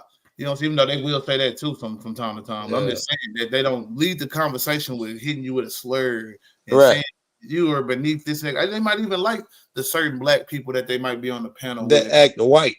That's what they really want, a motherfucker to assimilate. Whether you be black, Hispanic, Argentina, whoever you come from, they want white people think you should act like them. There is no room for some Mexican motherfucker coming in here drinking alcohol and listening to Mexican music. Viva la loco or whatever the fuck. There is no room for that. Americans think you're trying to kill them if you don't switch over to their music, dress like them, and chase the corporate so-and-so. No, you're not one of them. And not only that, you have to turn on other immigrants and black people and people who don't have money, and have those goals to be a true American. There is no, we want to come over here and form Chinatown. Are you fucking crazy, Joe? You know what would happen? I was arguing with somebody. I'm like, nigga, we got a Chinatown. What if they don't come over here and learn the language? I'm like, nigga, you ain't been to Chinatown? Motherfucker, everybody there speaks a fucking Mandarin and shit. They've done that. And guess what? They're not murderers. They're not plotting in some secret language to overthrow the government, because they suck at it if they are. But all these fears, man, that are stoked by motherfuckers like Trump. To go on and pivot to the president and, you know what I'm saying, Bubba. Now, I was watching some news. That was great. Here, let me give you one. I saved. It's 20 minutes. but we can skip to 4 minutes. It'll give y'all the emails and the context of why that's so impressive. I'm Okay. pretty sure. Do I got a wrench in your room, bro? I want to ask you a I'll question. text it to you. I'll text it to you. Okay. I want to ask you a question though, real quick. Yeah. While we were reviewing Marjorie Green Taylor, you know, Donald Trump pulled support for her and pretty much went against her because she voted to have a vote. It was just because they were blocking the vote for the longest. Now they're able to have a vote on releasing the Epstein files. And right, and he turned his back on it. Yeah, which he was already in the process of doing, in my opinion. Yeah, but she was one of 4 Republicans to actually vote in favor of having this happen. And Donald Trump is pretty much calling every name in the book. She's wacky. She's a lunatic. All these things now.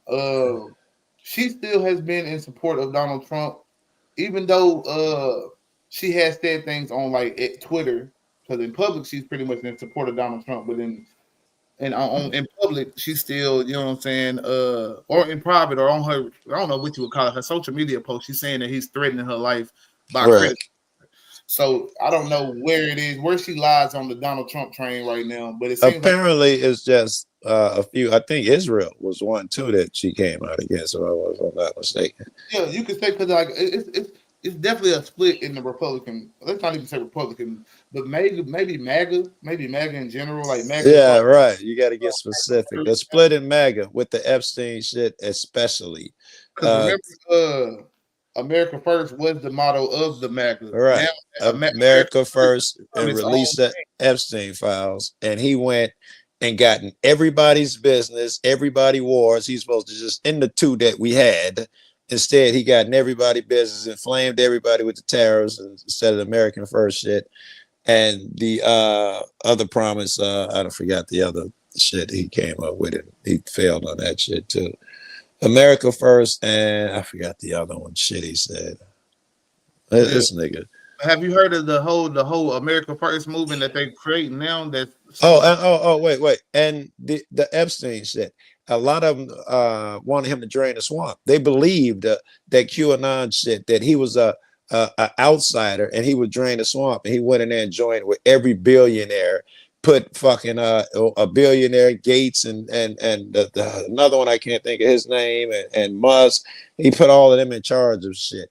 And he joined the swamp, and instead of fucking I'm still losing it. Oh, yeah, I'm smoking too early. I can't keep my fuck. Oh, the Epstein shit. They wanted him to release the files. He got there under I'm gonna release them, and now he's blocking them. Government and all that shit like that. Save the Children movement. That was another part of it. Save the who? The Save the Children movement during the yeah. They were talking about that trafficking. Trafficking kids and he was like, why come they don't just release everything? I don't even know if it's fake, but it might have been half the list or whatever it is. But of all of them Democrats, and they had Obama on there, had Chris Tucker, Michael Jackson, all these different people like that. Yeah.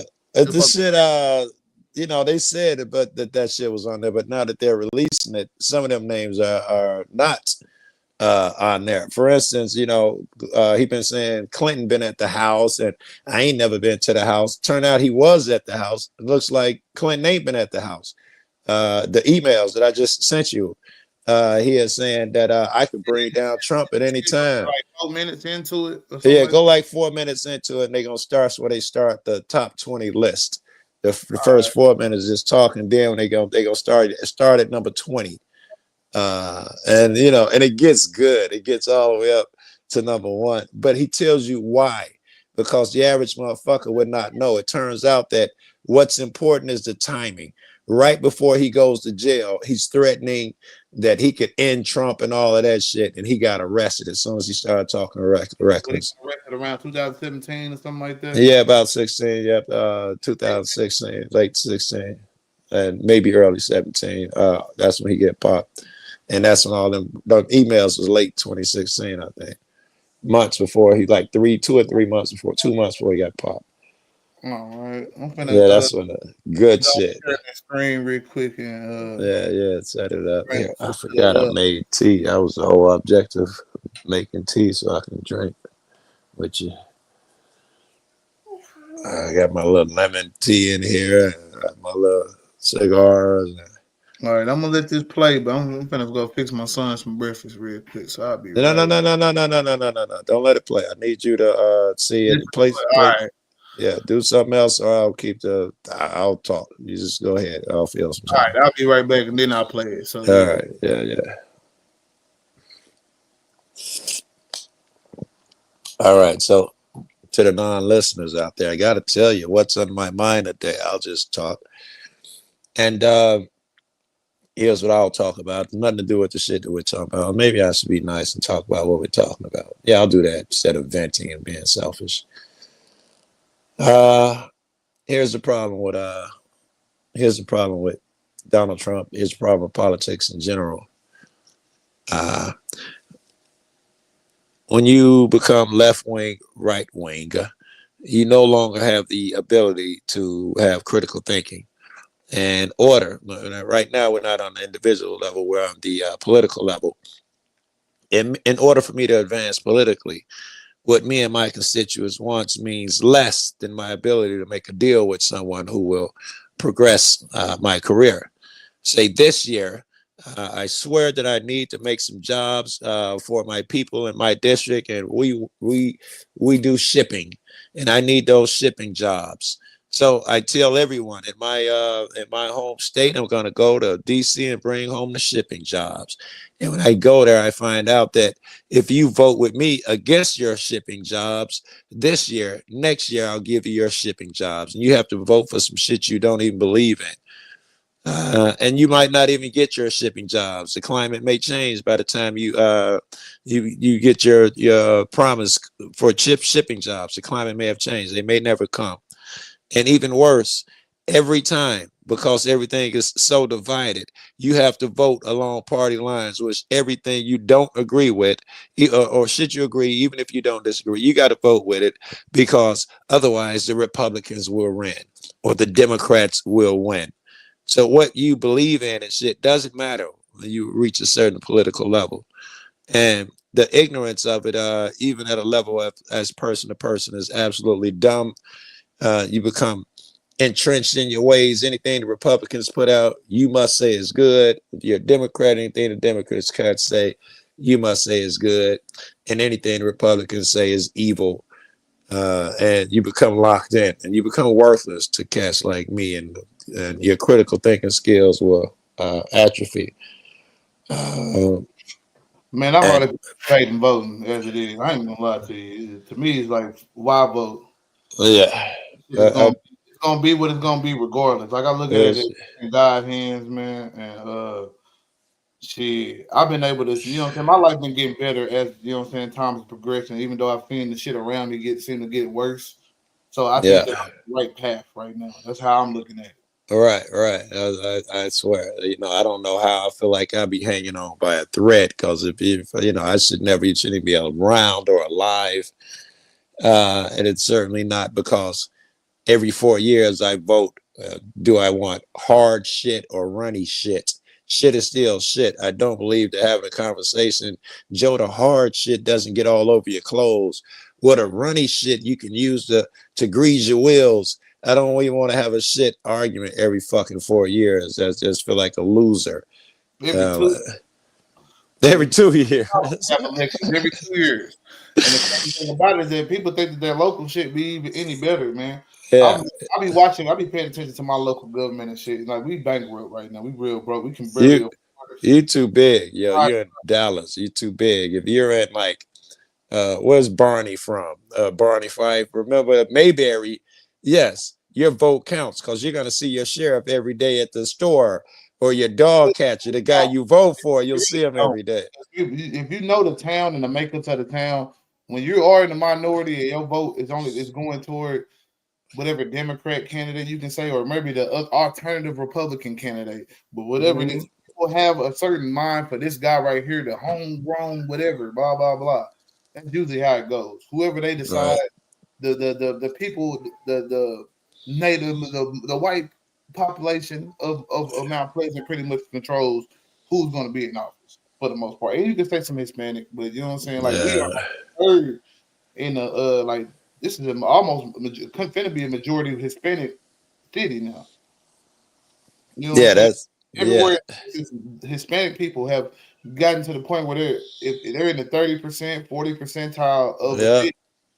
So My block is a good representation of that. I remember my neighborhood was just solid black, except for the very few whites that grew up here. The white boy Joe, white boy Bob. You know, they were just like us. Now, on my block alone, and with no white people, it was all black on mine. But you know, you had white people in the neighborhood, just a few. And now my block alone, it's a nice percent of Hispanic, and I don't even know because they're different Hispanics. Like my next door neighbors are Mexican, and the people across the street are lighter complected, maybe Cuban or something. And the people down the street from them are Bogota or something. Everybody is from different, and they're all my block is full of them. Every time I ride down the street, another house been purchased or another Hispanic is coming out of one of the houses on my solid block, black block on the west side of Chicago in the ghetto. So I don't have a problem with it. In fact, I told my neighbors, I'm pretty powerful around here. If you have any problems, motherfucker, ring my doorbell. I need your shit to be as smooth as possible. They fucking love me next door. yeah, no, yeah. My thing is like I stay by old white lady, even though she hadn't been there for weeks and she had a little health situation.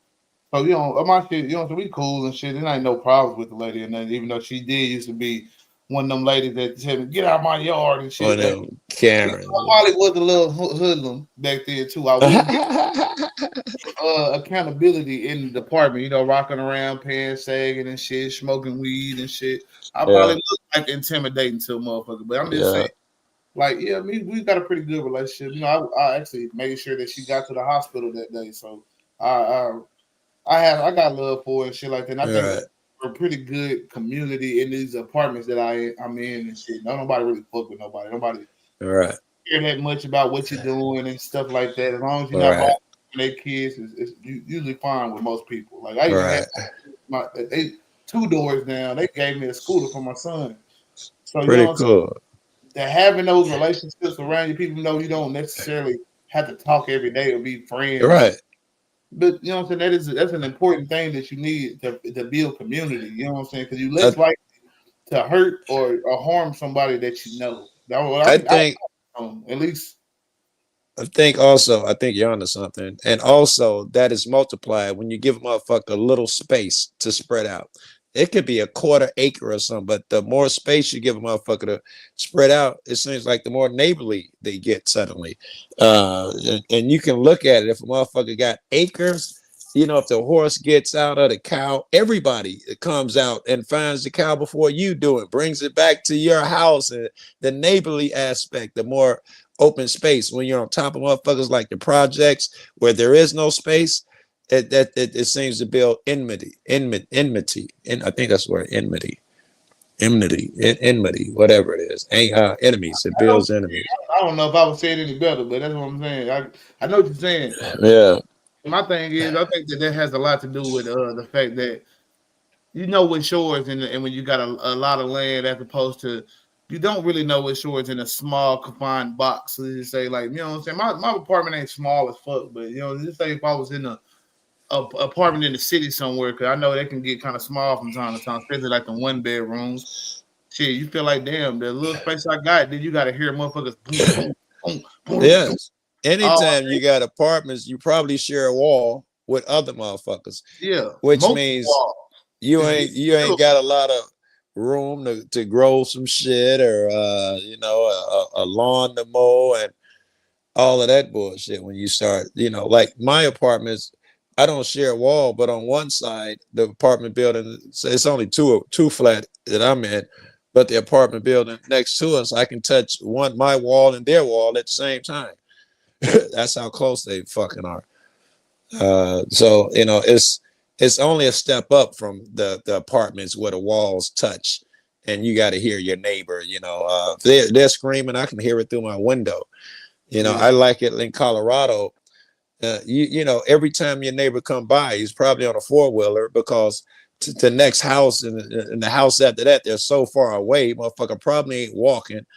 and they're friendly. Everybody waves and shit. They keeping in mind that my sheep may get out one day, or my fence is down. Their horse, the people across the street from me, they just got endless land. Their horse took a liking to me, and every morning I wake up, he's at my window. The neighbors would come get their horse for them and drive down because their house was so far away, or I'll go get them. And they had to put up a little electric fence because of the damn horses. And he started bringing his friends over to my house. But it was nothing. It was all love and shit like that. And that's how I got to know the neighbors. And I'm out there, ghetto as fuck. And in the country, everybody else got on cowboy hats and boots and shit. I'm out there in fucking boots and, Tim boots and baggy pants and hoodies and shit, smoking weed and blacks. And they accepted me. Yeah, most definitely. But I don't know if you want to go and touch into this video real quick. Yeah. You'll see when they say starting at number 20. These people. With that fully out of the way, let's dive right in. 20,000 emails have been released by House Democrats and House Republicans in a complete mess, by the way. The formatting is terrible. It's just, they're all over the place.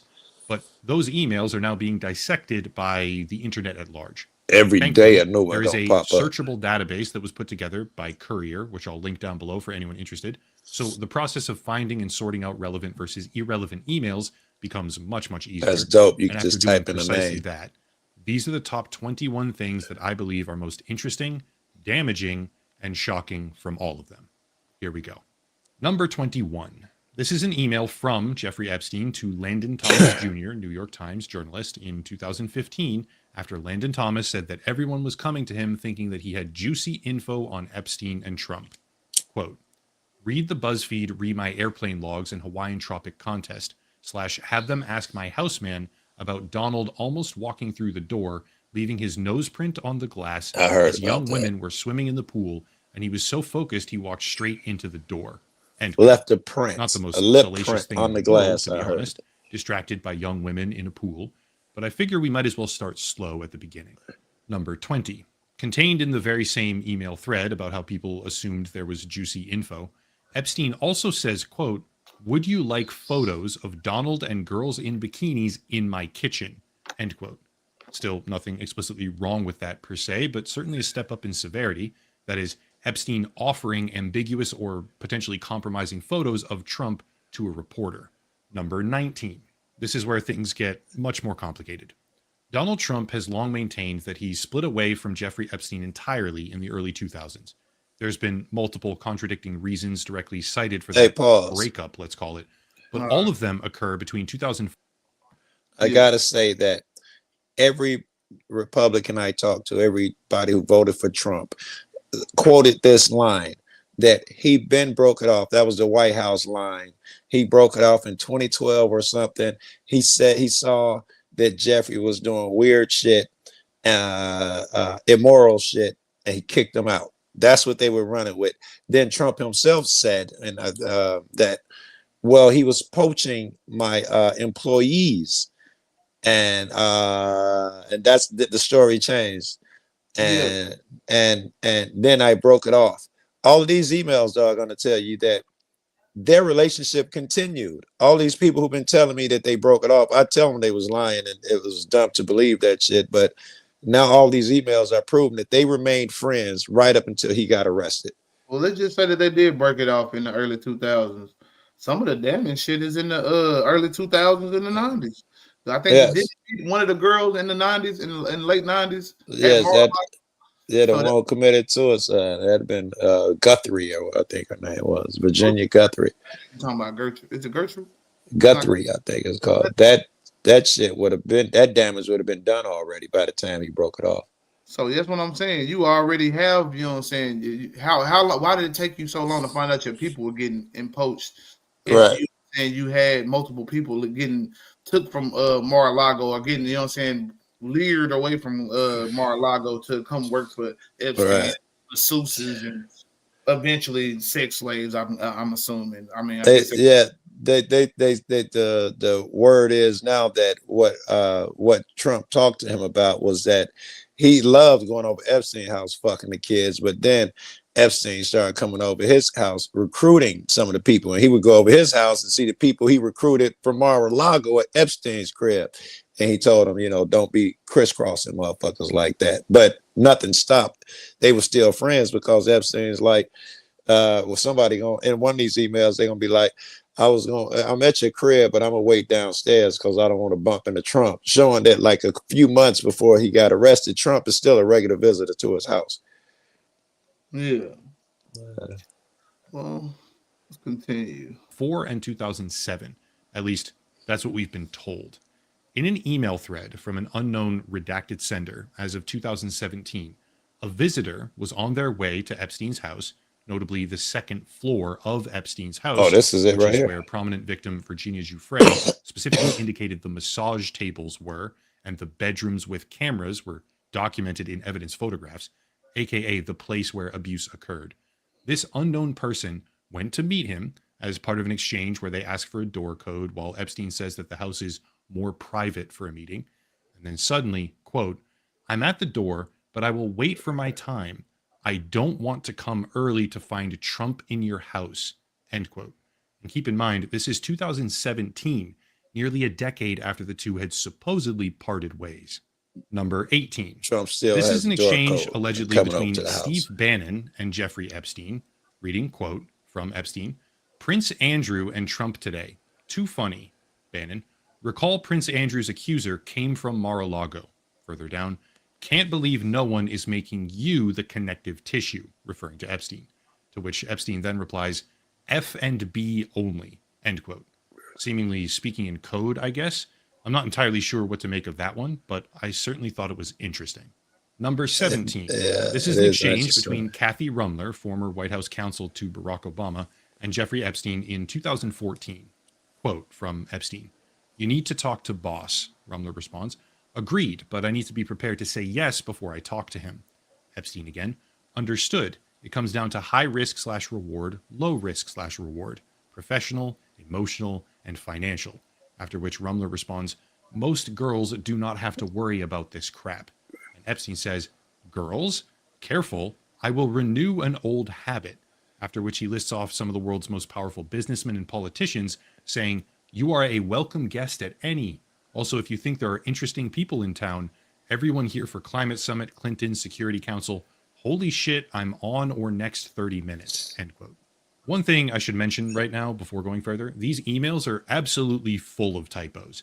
Epstein and multiple of the people that he regularly corresponded with had precisely zero regard for proper grammar. So if it sounds like near gibberish at times, that's just what the emails look like. Anyway, "Careful, I might renew an old habit," in reference to girls, is certainly a little bit suspect when it comes to the most prolific abuser in human history. Number 16. You This know is what that another old exchange habit between is. Rumler and Epstein on a thread titled "Donald Trump's High Crimes and Misdemeanors." Rumler says, quote, "It makes no difference whether it was his money. Issue is failure to disclose. Plus, fact that he has lied his ass off about it makes clear that he knew it was illegal." To which Epstein responds, "You see, I know how dirty Donald is. My guess is that non-lawyers, New York biz people have no idea what it means to have your fixer flip," end quote. That particular thread is probably about the criminal cases that Trump faced in New York, presumably. But the idea of Jeffrey Epstein saying, "I know how dirty Donald is," should make even the most devout supporters raise an eyebrow. Just to hammer that point home, number 15 is an exchange between Larry Summers and Jeffrey Epstein in which Epstein says, quote, "Recall I've told you I have met some very bad people, none as bad as Trump. Not one decent cell in his body. So yes, dangerous," end quote. Ideally, at this point, the gravity of the... Yeah. The most evil fuck in the world. Yeah. Go ahead, my bad. No, I was just saying he is saying the most evil fuck in the world, coming from the most evil fuck in the world that I've ever met is Trump. That's saying something. I'm just saying, yeah, a dude that's, you know what I'm saying, accused of having a whole pedo rink and an island and videotaping these girls and all this different shit. And he's saying Trump is the bad guy. And that's what I've been trying to get across people's head is that, man, Trump is the moral standard for a person because think about how he campaigned his first election. he went after like the slow, the or the remedial, whatever you want to call it. I don't know. Yeah, I agree. Unimpaired, whatever. I don't know how to say the politically correct. Non-critical thinking. That's who he went after. Emotional. I'm talking about I'm talking about just the people that he went after is just mere like having them people his base cheer that shit on as if it was like a good thing. Like he went after a disabled reporter, black people. Oh, yeah, I forgot. Yeah, he did. Like different things. Rosie O'Donnell. These are moral lows, you know what I'm saying? For the most Yeah, like Hispanics, they're all rapists and murderers. if he had any other person doing that and everybody else was like clearly just listening to it, you know what I'm saying? They would be like, damn, that's fucked up. Why would you just dry and say that? Even if they agree with some of it, like, oh, I agree that have illegals over here, they might be like, damn, well, we know all of them ain't, you know what I'm saying, criminals. Like, right. Some of them, they know that these niggas just not criminals, they deport. They just don't care. Some people don't care. A lot of them know that these are not illegal, like criminals and shit. Like these are not cartels. But in their heart, they want to keep America white. That's what it boils down to. There's some racist shit at the undertones at the bottom of this. You know, I know it's immoral, but it's for the betterment of our country, meaning it'll remain white and we don't have to mix with these folks. And just because Trump could appeal to that, they ignored the moral, like, quality of this man. Like the fact that, you know, saying, like, he could say certain things like about his daughter or or about, you know what I'm saying, a 10-year-old. I'm gonna be fucking her in 10 years. Yeah, or coochie, grabbing about a coochie. Grab her by the pussy, all these different things. Just like what can we do with the people that vote for that and then sit there and tell you that Obama and Joe Biden, Hillary Clinton, all these are the bad people. These are the bad guys. Obama raised the debt ceiling by 2%. Nigga, your guy is trafficking children. Fuck is you talking about? Or if he's not trafficking children, he was actively a part of knowing what was happening. He might not have been the one trafficking them, but he was benefiting from the trafficking for whatever reason. He was involved. He might not have been moving them, but he was fucking them. That's gonna come out in these emails too. And that's what I'm trying to see. You know what I'm saying? What do you say? Earlier in the show, I played some Marjorie Green Taylor, and she. I love that crazy fuck, bro. She is the most entertaining fuck in the world. I love her. Evident that the victims have never implicated Trump in any wrongdoing. So if that is the case, what else could be being hid in these? Like what could the bad things be that Epstein is talking about in these emails? Well, Epstein, I think he's going to say that even one of the victims, Guthrie, that her and Trump was together all the time. I assume that before, when the victim didn't implicate it, is when they were still under whatever contract or fear that they had. Later at the end, I know the one who committed suicide, I don't know if she implicated Trump, but she implicated others. And Jeffrey says that her and Trump even screwed, even though she didn't. Ghislaine Maxwell is going to say, I've never seen Trump with the girls, but the email is going to say that, yes, you know, I think it's going to say I'll have Ghislaine set it up, that he's fucking the girls. Yeah. So it looks like, and Jeffrey, I think one of the emails is going to hint toward this too, that they know that they are too powerful, that no one would go against them. And they're going to talk about how even Trump himself won't tell anyone. They're going to call him the dog that won't bark. That's in one of the top 3 emails. They're like, no one's going to tell on us. Well, let's let that continue there, Rick. Get on to it. The situation is beginning to present itself, but we are truly, genuinely only just beginning to scratch the surface of how bad this is getting. Number 14. This is another chain between Epstein and a redacted correspondent, which says, quote, "It will all blow over. They're really just trying to take down Trump and doing whatever they can to do that." To which Epstein replies, "It's wild because I am the one able to take him down." End quote. Let me pose a question. This is right before he got Why is it that Epstein, at the end of 2018, shortly before he was arrested the second time and then died under suspect circumstances, why is it that he's explicitly saying, I'm the one able to take him down, about the sitting president of the goddamn country? Just food for thought. Now for an even crazier one. Number 13. How many people remember this right here? The weird Bill Clinton painting that Epstein had with a blue dress and red high heels? Anyone? Okay, well, I don't keeping in remember. mind that this painting was owned by I Epstein and remember hanging it. in his That's Manhattan the home, Monica let's take a Lewinsky look at dress, I this think. particular email thread between Jeffrey Epstein and Mark Epstein, his brother, in 2018, which says, quote, "How are you doing? All good, Bannon with me. Ask him if Putin has the photos of Trump blowing Bubba. And I thought I had Cirrus. You and your boy Donnie can make a remake of the movie Get Hard.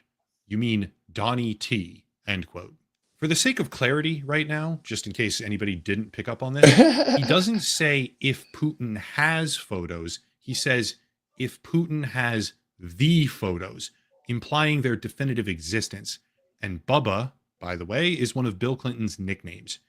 I have absolutely no idea what these emails actually mean, but I can certainly see why the Trump administration is so very desperate to stop the release of the Epstein files. This Yeah, and this is the big email that everybody's talking about right now. That one's clear to me.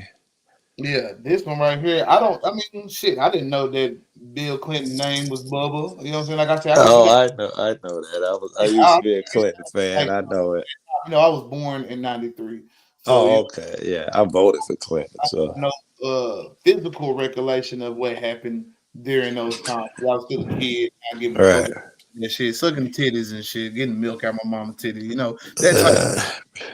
The good life, man. The good life before you realize how fucked up shit is, man. You just still everything is just new and fresh to you. Ain't it beautiful, man? Just think about those days sometimes, man. Then you come up and you realize that, hey, man, these motherfuckers is ill out here, bro. These motherfuckers is really ill. And you Right. know, My shit fucked up. biggest Go ahead. concern was getting enough money to buy the new gym shoes I wanted or something. Yeah, And you what's find out that what's up? Yeah. find out that the police officer who your mom told you officer friendly, who if you ever have any problems going up to him, you find out that he's the enemy, and that's just the beginning of it. You know, you find out that the GDs are not the ops. It turns out that the cops are the ops, and the entire U.S. government is pimping you. You know, and you find out that shit. When I was born, one salary could buy a house and have kids, and now two salaries can't buy a house and afford an apartment. You know, you find out the shit's fucked up when you get older. A lot of people don't even get to those realizations, man. They still stuck on the realization that, oh man, everybody ain't your friend and shit or whatever. Right. They still arguing about the little shit. So yeah, that's what gets sad about this situation, man. But my thing is, man, is with Trump and all the little things that he was doing before the election, man, like it's starting to make sense to me. Like I don't know if you remember when he was doing a weird gesturing with the microphone. I do. I watched it last night when he was rubbing it like he was playing with it and put his mouth over it like he was eating the It had cum, like a head movement that was kind of suspect to it. like he was sucking a cock. Yeah. Yeah, and then it was something that he was talking about. I forgot. It's some golf player, man. He was talking about the size of his Johnson one time Oh, in I a don't remember that. Wow. yeah. He was. I forgot that it was like a Palmer, some Palmer, man. I don't Arnie know. Palmer, I wonder. Because I used to watch golf. Arnie Palmer. It's I can't know that. I can't. I got a video of it. I just have to find it in order to figure out what the dude Yeah. name is. Yeah. I talked about it, but yeah, I found it funny that he talked about that in the way he was. You know what I'm saying? Like super impressed by this man's Johnson and shit. And it's uh, my thing is now like with this situation, if he's really a blower in chief, it's like shit. Okay, so Donnie really, you know what I'm saying? Like got some secret other fetishes that we don't know about, man. it Like it when I first when Trump first came in, me and my brother, we was like, yeah, I'm down. It might as well be him than anyone else. Early, super early on. Matter of fact, when he first became president, he had a meeting on one of the first days with James Comey.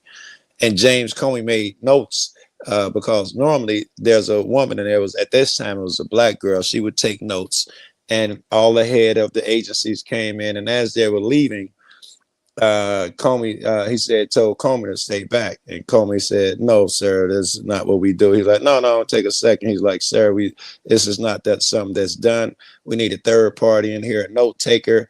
And Comey says he grabbed the girl's notes and balled them up and threw them away. and said, just hang around, and kicked everyone out. So he said he pulls out his own notepad, and Trump asked him, what does he know about the videos? Did you hear anything about a video of me in a hotel in Russia? He was like, yes, sir. I heard that they have the video of the prostitutes pissing on you. And he's like, can you get the video? And he's like, sir, that would be CIA. That's not something I would do. He was like, no, I really want you to do it. He was like, sir, I can't do it. He's like, well, no video exists anyway. I'm a germaphobe. I wouldn't let anybody piss on me. And laughed and chucked it up with him. And he left. And then he fired him that night. So Comey was like, he sat out and wrote everything down of the conversation because it was so weird. Now, in retrospect, since the Russians got photos, asking if they got photos of him sucking dick and shit, now it makes sense that this is the type of reckless behavior he indulged in. He did it at Jeffrey's house, which is why Jeffrey has video of him fucking kids. Now, what you think about that comment right there? That this is I've seen a lot of people talking about this now. Because remember when everything else was a distraction from the Epstein files, and now a lot of people saying that this is the distraction. And my thing was, what is this the distraction from? I would disagree, Jay. I think the distraction was the government shutdown.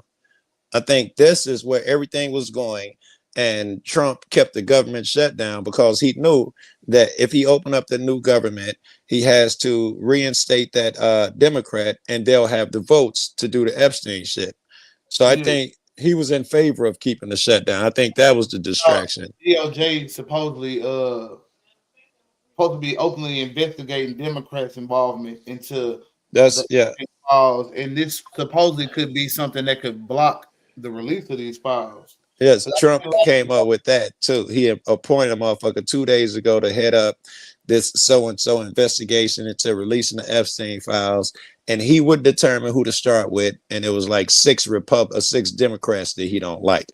However, all those roads lead to him because once he lets these people investigate, it's going to lead to everybody else. And any records that they pull to get these guys, Trump name is all over it. So no matter how you do it, whether you start with Democrats, it still ends up in Trump's lap. This is just a delay tactic, and it won't last 3 years. You still got 3 years. You won't be able to delay it that long with this simple tactic. Even if you catch all six of them, when they pull the records of where they've been and shit, your name is on all of them. So you still get caught in the end. And this is what I'm hoping for. When they vote to release the files, the only thing that can stop it is a veto from the president.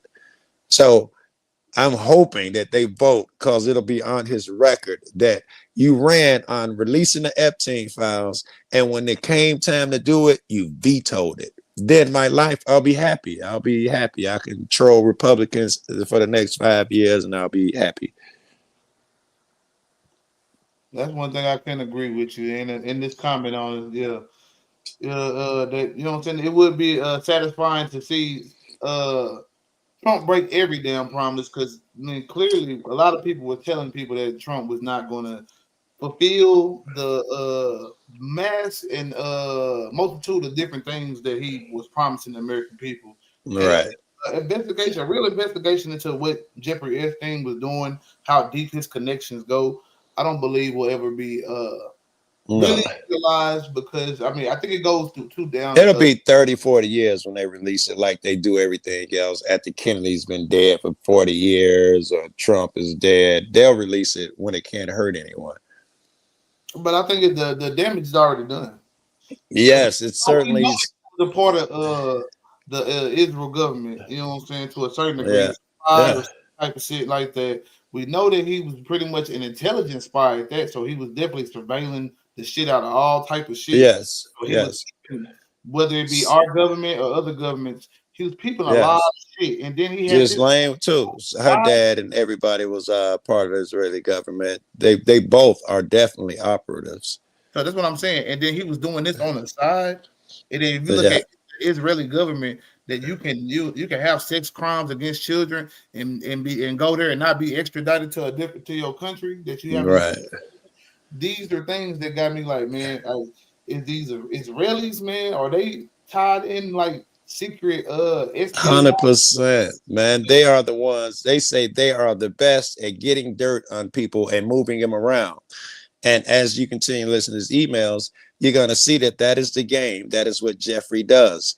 They call him when they say so and so's in a political situation. What do we do? Well, you can use it to your advantage, or you can gain a favor, or you can hurt. You know, he's that was his job to So at this point, corner anybody motherfuckers. in Israel, are they pretty much they got dirt on them, or is it just that they maybe have this weird religious reasoning behind it? Like, what is it? Like, I what think it's well, what- I think it is the latter, the religious thing that they have. Well, their teachings in the Talmud says everybody outside of them is you're supposed to trick them, lie to them. They're not human, so they do live by a different set of codes and rules where they only have to be moral with each other. They don't have to be moral with you. You're an outsider. So So going back to that Charlie Kirk situation, because Candace has been out here ringing the alarm I that know.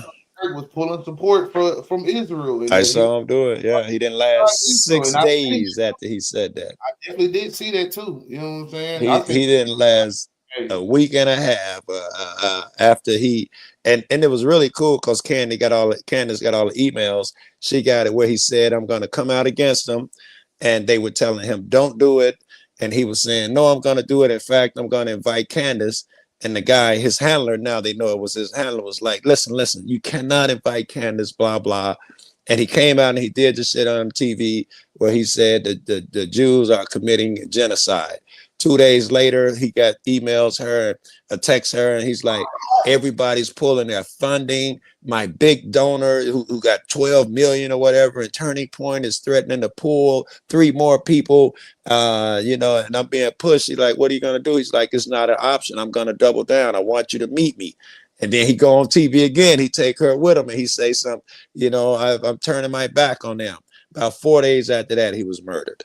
Soon as he started talking against the Jews, they pulled their funding and he was dead.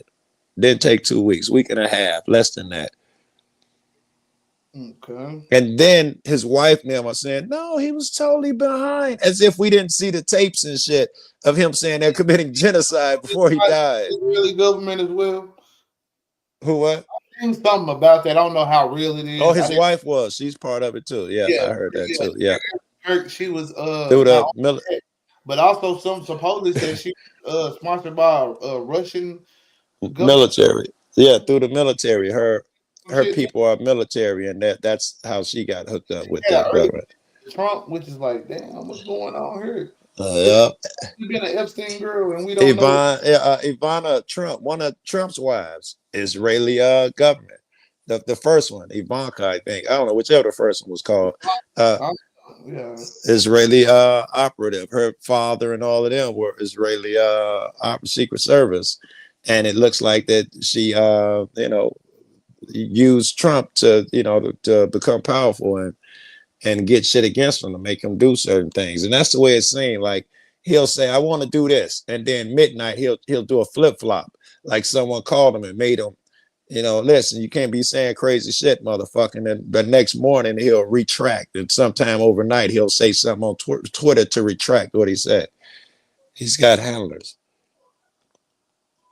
yeah, man, this shit right here is Let's finish up, man, because I want to get my day started and all that.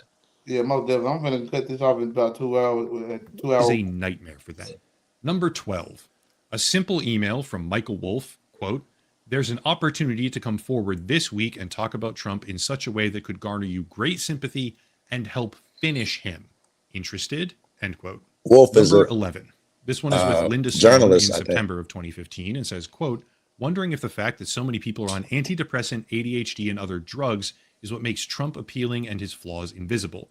Will you have a cabinet position? She's asking Jeffrey Epstein. You hear that? Will have a fucking cabinet position. Damn, see, I don't want to keep pausing and talking. It might go 2 hours 30 minutes. But you hear that? This is him talking about giving Epstein a That's the way it feels. position. That he had a chance to get a position as a literal child sex predator. But then again, we have a lot of them in the fucking Turns out, yeah, we got a lot of them, including Trump. Say what's up, man. You want to say what's up, man? I know y'all want to say what's up. Go ahead. That's insane. All right. What's up? Yeah, man. It's Man, insane that we talk about grown up stuff right now, okay? So I want you to go in there and watch some yeah. TV. I'll keep it a little PG while he's around. All right. Bye bye. You know what? You know what you watching in there? The YouTube shit. I mean, you can watch it. Go ahead. All right. That's crazy that Man, these niggas will be watching just all kind of bullshit. They watch niggas play games. That's all kids I do. do that. I ain't gonna lie. I watch people play Call of Duty. That's what I do when I'm editing and shit. I got Call of Duty on my other phone. Reason, or you watching it just because you want to watch it? I know I like video games. I'm a gamer. I play it all the time, and I got people who I root for. And when I'm editing and going about my day, I'll put my other phone in the background and put it on some of my favorite players. And so I'm guilty of that shit. Okay, yeah. Yeah. I mean, I liked it when I was playing it. I don't really play games like that now. So I Yeah. guess it's not my thing. But I never really watched anybody play games before. So it's I grew up like when I was a kid playing games growing up. And I mean, even into my 20s and 30s, probably, there was none of that co-op shit. So you go to a person's house, you play and you watch them play. And you might be best fighting this guy and they might be best. So you learn to sit down and watch other people play. So it was a thing when I was young and playing. You go over somebody's house, you might not play for hours because they're better at this part of the game than you are. Or, yeah. Right. So I got used to watching people. I'm content. In fact, I don't even have to play. If me and you got a brand new video game and I sat in the chair next to you, as long as you're good, I'll enjoy it just as if I was on the controller. Yeah, definitely, man. We're gonna try to finish this up, man. But yeah. But let me make one more thing on this. This is supposedly, because I got to hear everybody, all the Republicans tell me that Trump disowned him. Here's an email where motherfuckers asking, it look like you're going to be in the cabinet. Do you know yet? To show you how close that they still are. Yeah, man. 2016, man. It's crazy, man. Our situation with Trump in 2015. After which she also says, "Do you think he can win? Speak, please. What do you think?" To which he replies, "Too far to tell. We will know much more come October 15th. But then, after she asks, "You still in Paris?" Epstein says, "Trump Tower." Keep in mind, we have been repeatedly told to believe that the two separated completely sometime in the early 2000s. But if that's true, why would Epstein's close friend be asking him whether or not he'll have a cabinet position while he stays at Trump Tower? Yeah. Number 10. This exchange is between a Qatari businessman, I believe, named Jabor Y, and Epstein, where he says, quote, "In Paris today, headed for New York. Trump gives many new things to do," end quote. Once again, casting a very long, very deep shadow over the idea that these two men parted ways a decade earlier and never spoke again. There's a lot of corroboration that tale, that story, that talking point that they've been giving for like 20 years is not true. Number 9. Once again, Epstein and this Jabor Y person, quote, "Sorry, I just checked your email. What time you will leave to the airport? I hope you are in a better place now than New York. Sorry, yes, Palm Beach, all Trump people here," end quote. Again, 2016, all Trump people in Palm Beach, but somehow the president knows nothing about him and never spoke to him since 2004. None of it adds up. Number 8. This is between Epstein and Tom Barrack or Tom Barack, however you say that. Closely connected fundraiser and senior advisor to Trump's campaign. Just keep that in mind. This thread is from 2016. Quote, "Hope you are well. Photos look good. FYI, I receive many calls a week about both Donald, beauty contest, Mar-a-Lago, etc., and Clinton from reporters. Less so recently with Clinton, but my answers are always, I have nothing to say, or I try to ignore altogether. A few times I've been ambushed on the street with questions, but I am more careful now." Followed by, "Send photos of you and child. Make me smile." Sure, wow. That could be innocent. Send a few wholesome family photographs, but A, this is Jeffrey Epstein that we're talking about right now, and B, this is communication about Epstein refusing to answer incriminating questions between him and Trump's own senior advisor in 2016. 7. Good old Landon Thomas comes back around here with an email exchange that appears to be warning Epstein, reading, quote, "He is digging around again. Not clear if it's another book or expanded paperback version. Was asking me all sorts of questions about why you hired Ken Starr. I told him I had no idea. I I think he remember is doing Ken some Starr, Trump-related digging too. Trump lawyer. Anyway, for what it's worth. End quote. Why on earth is a New York Times journalist warning Jeffrey Epstein and giving him a heads up that someone is looking into him and Trump? Why is that happening? And why is that happening at that time during that year? Number 6, Landon Thomas to Jeffrey Epstein, quote, "He is scaring the shit out of me now. He could well tank the global economy. Can Barack talk sense to him anymore? Maybe it's time for you to jump in now. Given how he is throwing caution to the wind in such epic fashion, why wouldn't he take your call? Give it a shot." To which Epstein replies, "He feels alone and is nuts. I told everyone from day one, evil beyond belief mad, and most thought I was speaking metaphorically. It's obvious he could crack. Stormy Daniels, lies after lies after lies," end quote. The world's most notorious sex trafficker, okay, directly referring to the sitting president as evil beyond belief. Number 5, inexplicably, That's crazy. apparently emailed to himself from another account he controlled, Epstein sends a very long list of names. Rothschild, Rumler, Churkin, Schumer, Rockefeller, some names we know, some names we don't, across a wide range of political affiliations and business sectors. But that email is titled List for Bannon Steve, and it was sent in June of 2019. 1 month later, Epstein faced his second arrest. I don't know what that list is for. I don't know all the people that are on it, right? I don't recognize all of these names, but I can tell you that this is a tiny little fraction of the files that are being withheld from the public, and that the level of discrepancy between what we now see in black and white correspondence versus what the current administration has been incessantly claiming is unignorable. They are not telling the truth. Number 4, now for some of the most damning things, okay? In a 2018 email thread between Epstein and Thorbjorn Jagland, we can see, quote, "I think you might suggest to Putin that Lavrov can get insight on talking to me. Vitaly Churkin used to, but he died." After which Epstein continues later, "Churkin was great. He understood Trump after our conversations. It's not complex. He must be seen to get something. It's that simple." End quote. I agree. Let's get something straight right now. He's selfish. Okay? This is email evidence in 2018 of Jeffrey Epstein, who has repeatedly claimed explicitly to hold compromising information about sitting President Donald Trump, talking to the former Norwegian prime minister and saying that he coached Russia on how to handle Donald Trump. I don't care who you are or what politics or loyalty or affiliations you have. That's a fucking problem. They missed problem right there. They missed one too. Prince Andrew, when his shit was blowing up, he was begging Epstein to come out and make a statement or have someone make a statement for him because I can't take any more of this. There was some Andrew shit that didn't make the list. Prince Andrew. Yeah. But yeah, I just find this shit to be, you know what I'm saying? I don't know. Like, I don't see how the same party that was like, man, we got to get these shits out because it's all these Democrat, and it seemed like the whole focus of a lot of this shit, at least so far, has been Trump. Now, I don't know what's going to happen when we get the full list of files and the names. Of course, it might implicate a lot more of the people, but the names you just saw, I think that was Epstein. He knew he was about to get popped soon, and he was getting together a list of the powerful people who he had shit against that he could leverage. I think that list is part of the big names on the list. I should screenshot that and look up them names. Of course, the Rockefellers and shit we all know, but the Rothschilds we all know. But Schumer in there, man. You know, Schumer being one of the top, you know what I'm saying? Some was it minority? Democratic.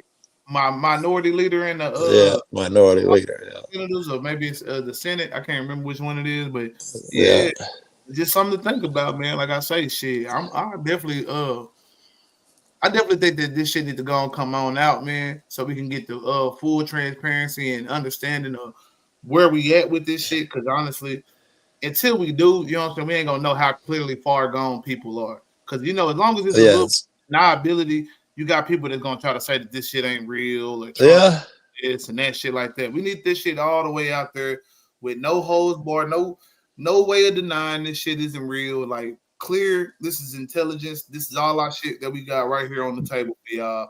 Everybody that's implicated.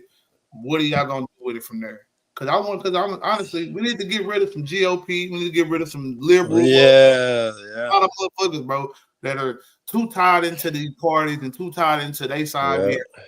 And get rid of, especially anybody that's gonna harm kids in any way, shape, or form. We need to get rid of that shit, bro. That shit has no place in society. That MAGA denial seems to be deeper and heavier than anything I've seen before. When every time shit come out, yesterday, for instance, when the email shit come out, I go to my buddy who's a Trump supporter, and he didn't even look it up. I don't know where he got his information, but he's like, yeah, it's a whole hoax. There are no emails and shit. And he's a little slow, so I'm nice to him. I was like, yeah, I'm pretty sure that even Fox is admitting, and the White House has came out and said the emails are real.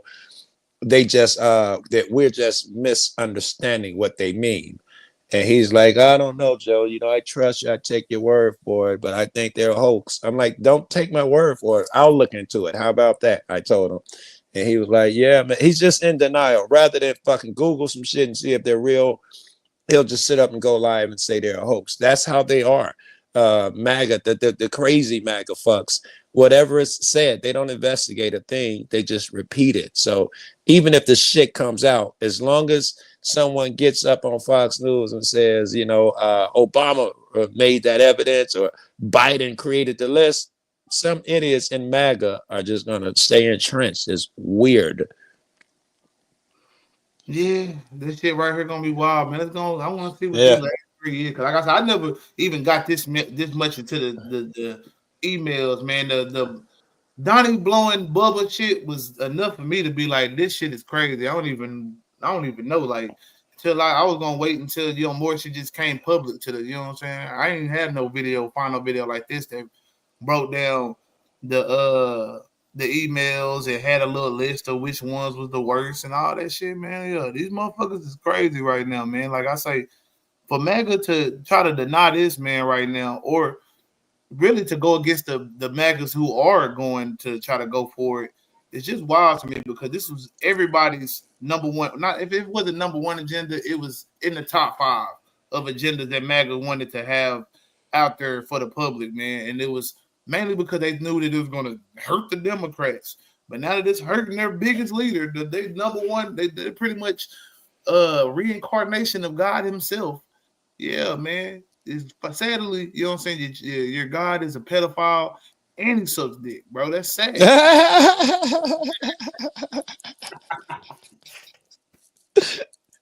Damn, bro. But let's go. They coming after you tomorrow. Don't leave the house today, bro. They coming after you for that, bro. For real, man. Look over your Number shoulder three. today. These last 3 are some of the most common. They're the ones that mainstream media have been fixating on, I guess, the most. But there's a very good reason for that. From Epstein to Ghislaine Maxwell, quote, I want you to realize that the dog that hasn't barked is Trump. Virginia spent hours at my house with him. He has never once been mentioned, police chief, etc. I'm 75% there. To which Maxwell replies, I've been thinking about that, end quote. Number 2, email to Michael Wolff, quote, blank, Virginia Giuffre, we know that because of context now, blank worked at Mar-a-Lago. She was the one that accused Prince Andrew. Trump said he asked me to resign. Never a member ever. Of course he knew about the girls, as he asked Ghislaine to stop, end quote.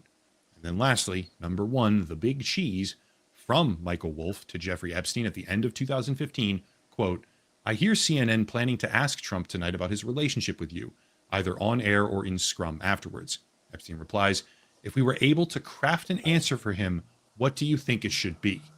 Why the fuck would they be able to craft an answer for him is the real question. And then finally, quote, I think you should let him hang himself if he says he hasn't been on the plane or to the House, then that gives you a valuable PR and political currency. You can hang him in a way that potentially generates a positive benefit for you. Or if it really looks like he could win, you could save him, generating a debt. Of course, it is possible that when asked, he'll say Jeffrey is a great guy and he's gotten a raw deal and is a victim of political correctness, which is to be outlawed in a Trump regime, end quote. Those 21 emails, okay, I'll just let people kind of mull over and Yeah, man.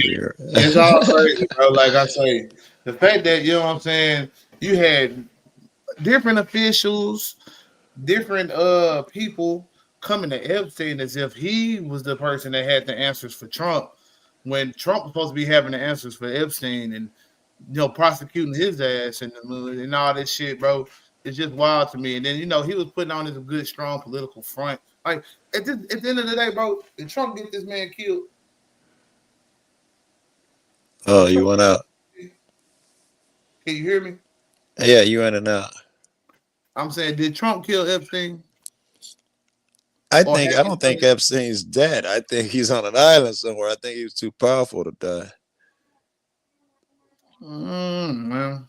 I mean, you could be right, but I feel like, hell, I mean, they faked this shit out that well, and then you know what I'm saying? Like nobody on the Democrat side tried to whistle blow this shit or find out anything. Like I mean, because for that to happen, that means that you have both parties implicated in Of course. shit up.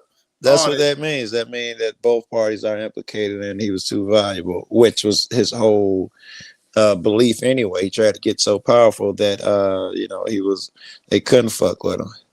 All right, let me go. I'm already getting text, Jay. I'm gonna rap with you, man. Yeah, most definitely, Later, man. bro. Appreciate you coming up, man. Not a problem. Love you, man. Later. Yeah.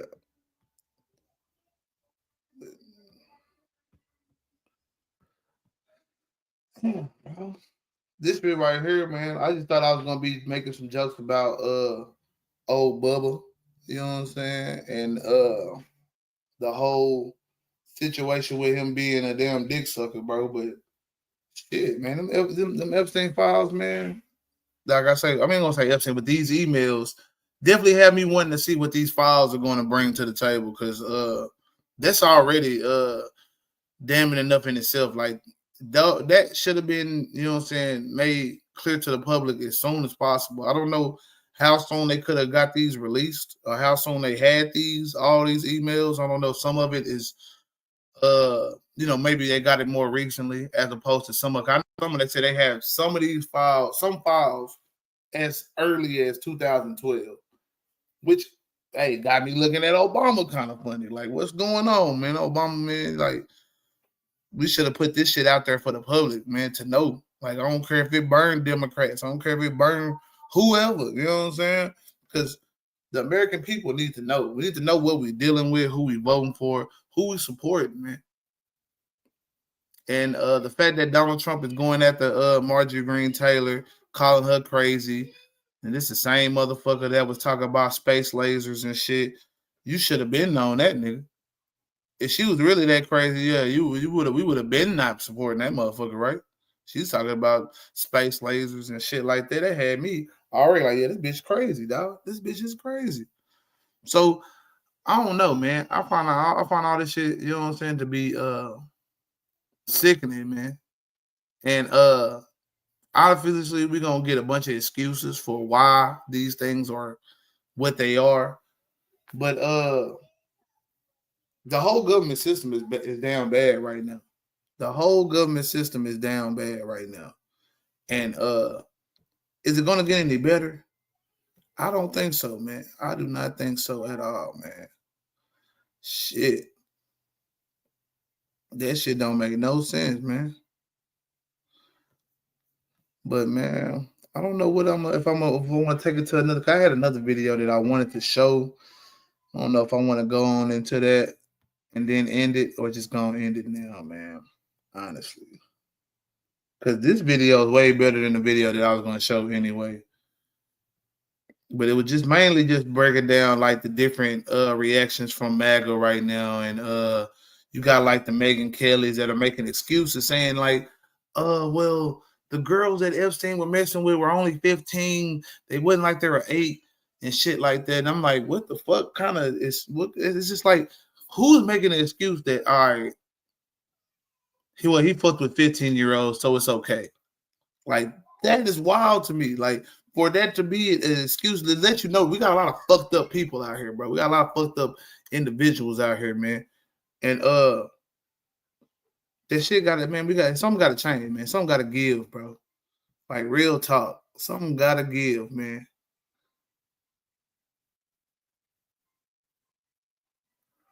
I think I'm gonna go with this last video right here, and then we're gonna go ahead and call it a wrap.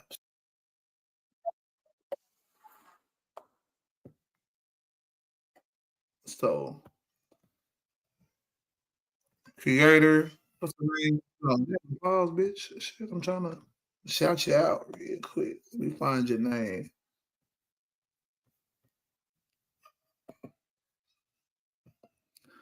Sheila Zonor is who we're gonna be watching, man. Y'all go subscribe to. I'm gonna subscribe my damn self, man. Cause I don't know. I want to see what this different perspective she got on the dog that didn't bark. You know what I'm saying? She said she has a different perspective. We're gonna see what that is. Yet that Jeffrey Epstein was suspicious that Donald Trump was working for the government and that he was an asset. He was an asset. And I haven't baked yet which government, but a government. Because this email here, I think, is being widely misinterpreted. And hear me out. April 2nd, 2011, Jeffrey Epstein writes an email, private email, no other recipients, to Ghislaine Maxwell. That's her name. And he says, I want you to realize that the dog that hasn't barked is Trump. This particular victim, and based on what Caroline said today, it's Virginia, spent hours at my house with him. He has never once been mentioned. Police chief, etc. I'm 75% there. And she says, I have been thinking about that, ... Everyone is misinterpreting that to mean that Donald Trump hasn't said something. He hasn't talked, because they're saying that the dog that hasn't barked, and so they're interpreting Donald Trump has not talked. But that doesn't make any sense, in my opinion, in this context. The dog that hasn't barked is a reference to a Sherlock Holmes story wherein someone is dead and a witness says, I don't think there was anything weird because the stable dog didn't bark. And Sherlock Holmes says the dog not barking is suspicious. The absence of the thing is evidence. The thing that should have happened not happening is suspicious. It has piqued my suspicion. The name that should have been named, that is conspicuously not named, is Trump. That's what that sentence means. Virginia spent hours at my house with him. I have personal knowledge that he should be named if she's naming any names. I was an eyewitness to events that would make me believe that that name should have been named, and the fact that it's not being named is suspicious to me. Police chief, etc. is obviously a reference to something that they have talked about. So pairing this dog that hasn't barked plus the police chief, I'm 75% convinced of this theory that we've talked about. And she said, yeah. He finds it suspicious. So maybe he paid her off. But we know that this is 2011, and maybe this means that he knows, because of the whole police chief thing, that his name was named during the investigation from his first arrest. Sweetheart deal that resulted in 2008. This is all very suspicious to him. And 2011 was when Jeffrey Epstein was trying to make his comeback into the social spheres after his arrest. So, and all the other emails really seem like he's trying to figure out ways to capitalize on information he has. For example, Epstein writes to Wolf, if we were able, so Wolf says to Epstein, he's gonna, in 2015, he's gonna give an interview to CNN, and there's a very good chance that they're going to ask about your relationship. And Epstein says, well, if we were able to craft an answer for him, what do you think it should be? And Wolf says, I think you should let him hang himself. If he says that he's never been on the plane or to your house, that'll give you valuable currency. You can hang him in a way that potentially generates a positive benefit for you. Meaning, if he says that he's never been, if he tries to distance himself from you, now you could use it to get social currency by being like, actually, guys, here's the truth. And then everyone will love you again because you're being honest. Or if it looks like he could really win, you could save it and generate a debt between you. Now he owes you something because you have something on him that you could have given up. He's absolutely been on the plane. Look at my logs. So we know that he's very much wheeling and dealing and scheming, which gives additional context to this, where he's just like trying to figure out how the fuck it is that this guy hasn't been named when he knows he's fucking guilty. What if he suspected that in addition to paying her off, that the police knew that there was that he was guilty, and that they have also held his name back because perhaps, similar to Acosta saying in 2019 that the sweetheart deal with Epstein was because he was told that he belongs to intelligence. What if Trump did too? And what if he's suspicious of it because he also made that sweetheart deal for the same reason? Fast forward, and completely unrelated. If you were a technocrat or an oligarch or a foreign government and you wanted to buy a presidency, totally, this is just dreamland here. Who would the perfect candidate be? Someone who's already famous, had a primetime show on television, has been ingratiating his family into American homes for a very long time, and then you find out there's dirt. You don't even have to build dirt on the guy. The dirt exists, and it is dirt to the extent that his entire life would be ruined, and so would the lives of his family members. I don't know, would that guy be like the ideal candidate? Because then you can get him to do whatever you want. And that's why you could never destroy the files, because like if I am very suspicious, obviously, of things. And I'm like, well, why do these files even exist? If they're going to go to the trouble of trying to cover them up, why not just destroy them, right? Because we know that they've done that before. Well, if they're destroyed, then they're not valuable anymore. So anyway, let's say you're successful. You use the guy, you get him to do the things that you want him to do. He runs again. No go, but then he runs again. And maybe he slips up and says something while he's running that I distinctly remember. Something like, this presidency will be different because I had the wrong people around me the last time telling me to do things, and I didn't get to do things the way I wanted to do them. And maybe if you're the guy who owns him, you're like, oh, he's just saying that to get elected. That's fine. We let him say whatever he wants to say. But ultimately, at the end of the day, he knows he works for me. But then he wins, and maybe he starts not listening to you. Maybe he starts doing things that he wants to do. Maybe he gets confused by the position that you've gotten him, and he thinks that he actually is powerful. And he thinks he's covering himself by, I don't know, having the entire FBI like spend all of their time going through thousands of documents and deleting his name from them or redacting his name from them. And so then he thinks that he's maybe safe. And then what do? I mean, maybe you then have to start leaking stuff to remind him that you mean business. I mean, I don't know, that just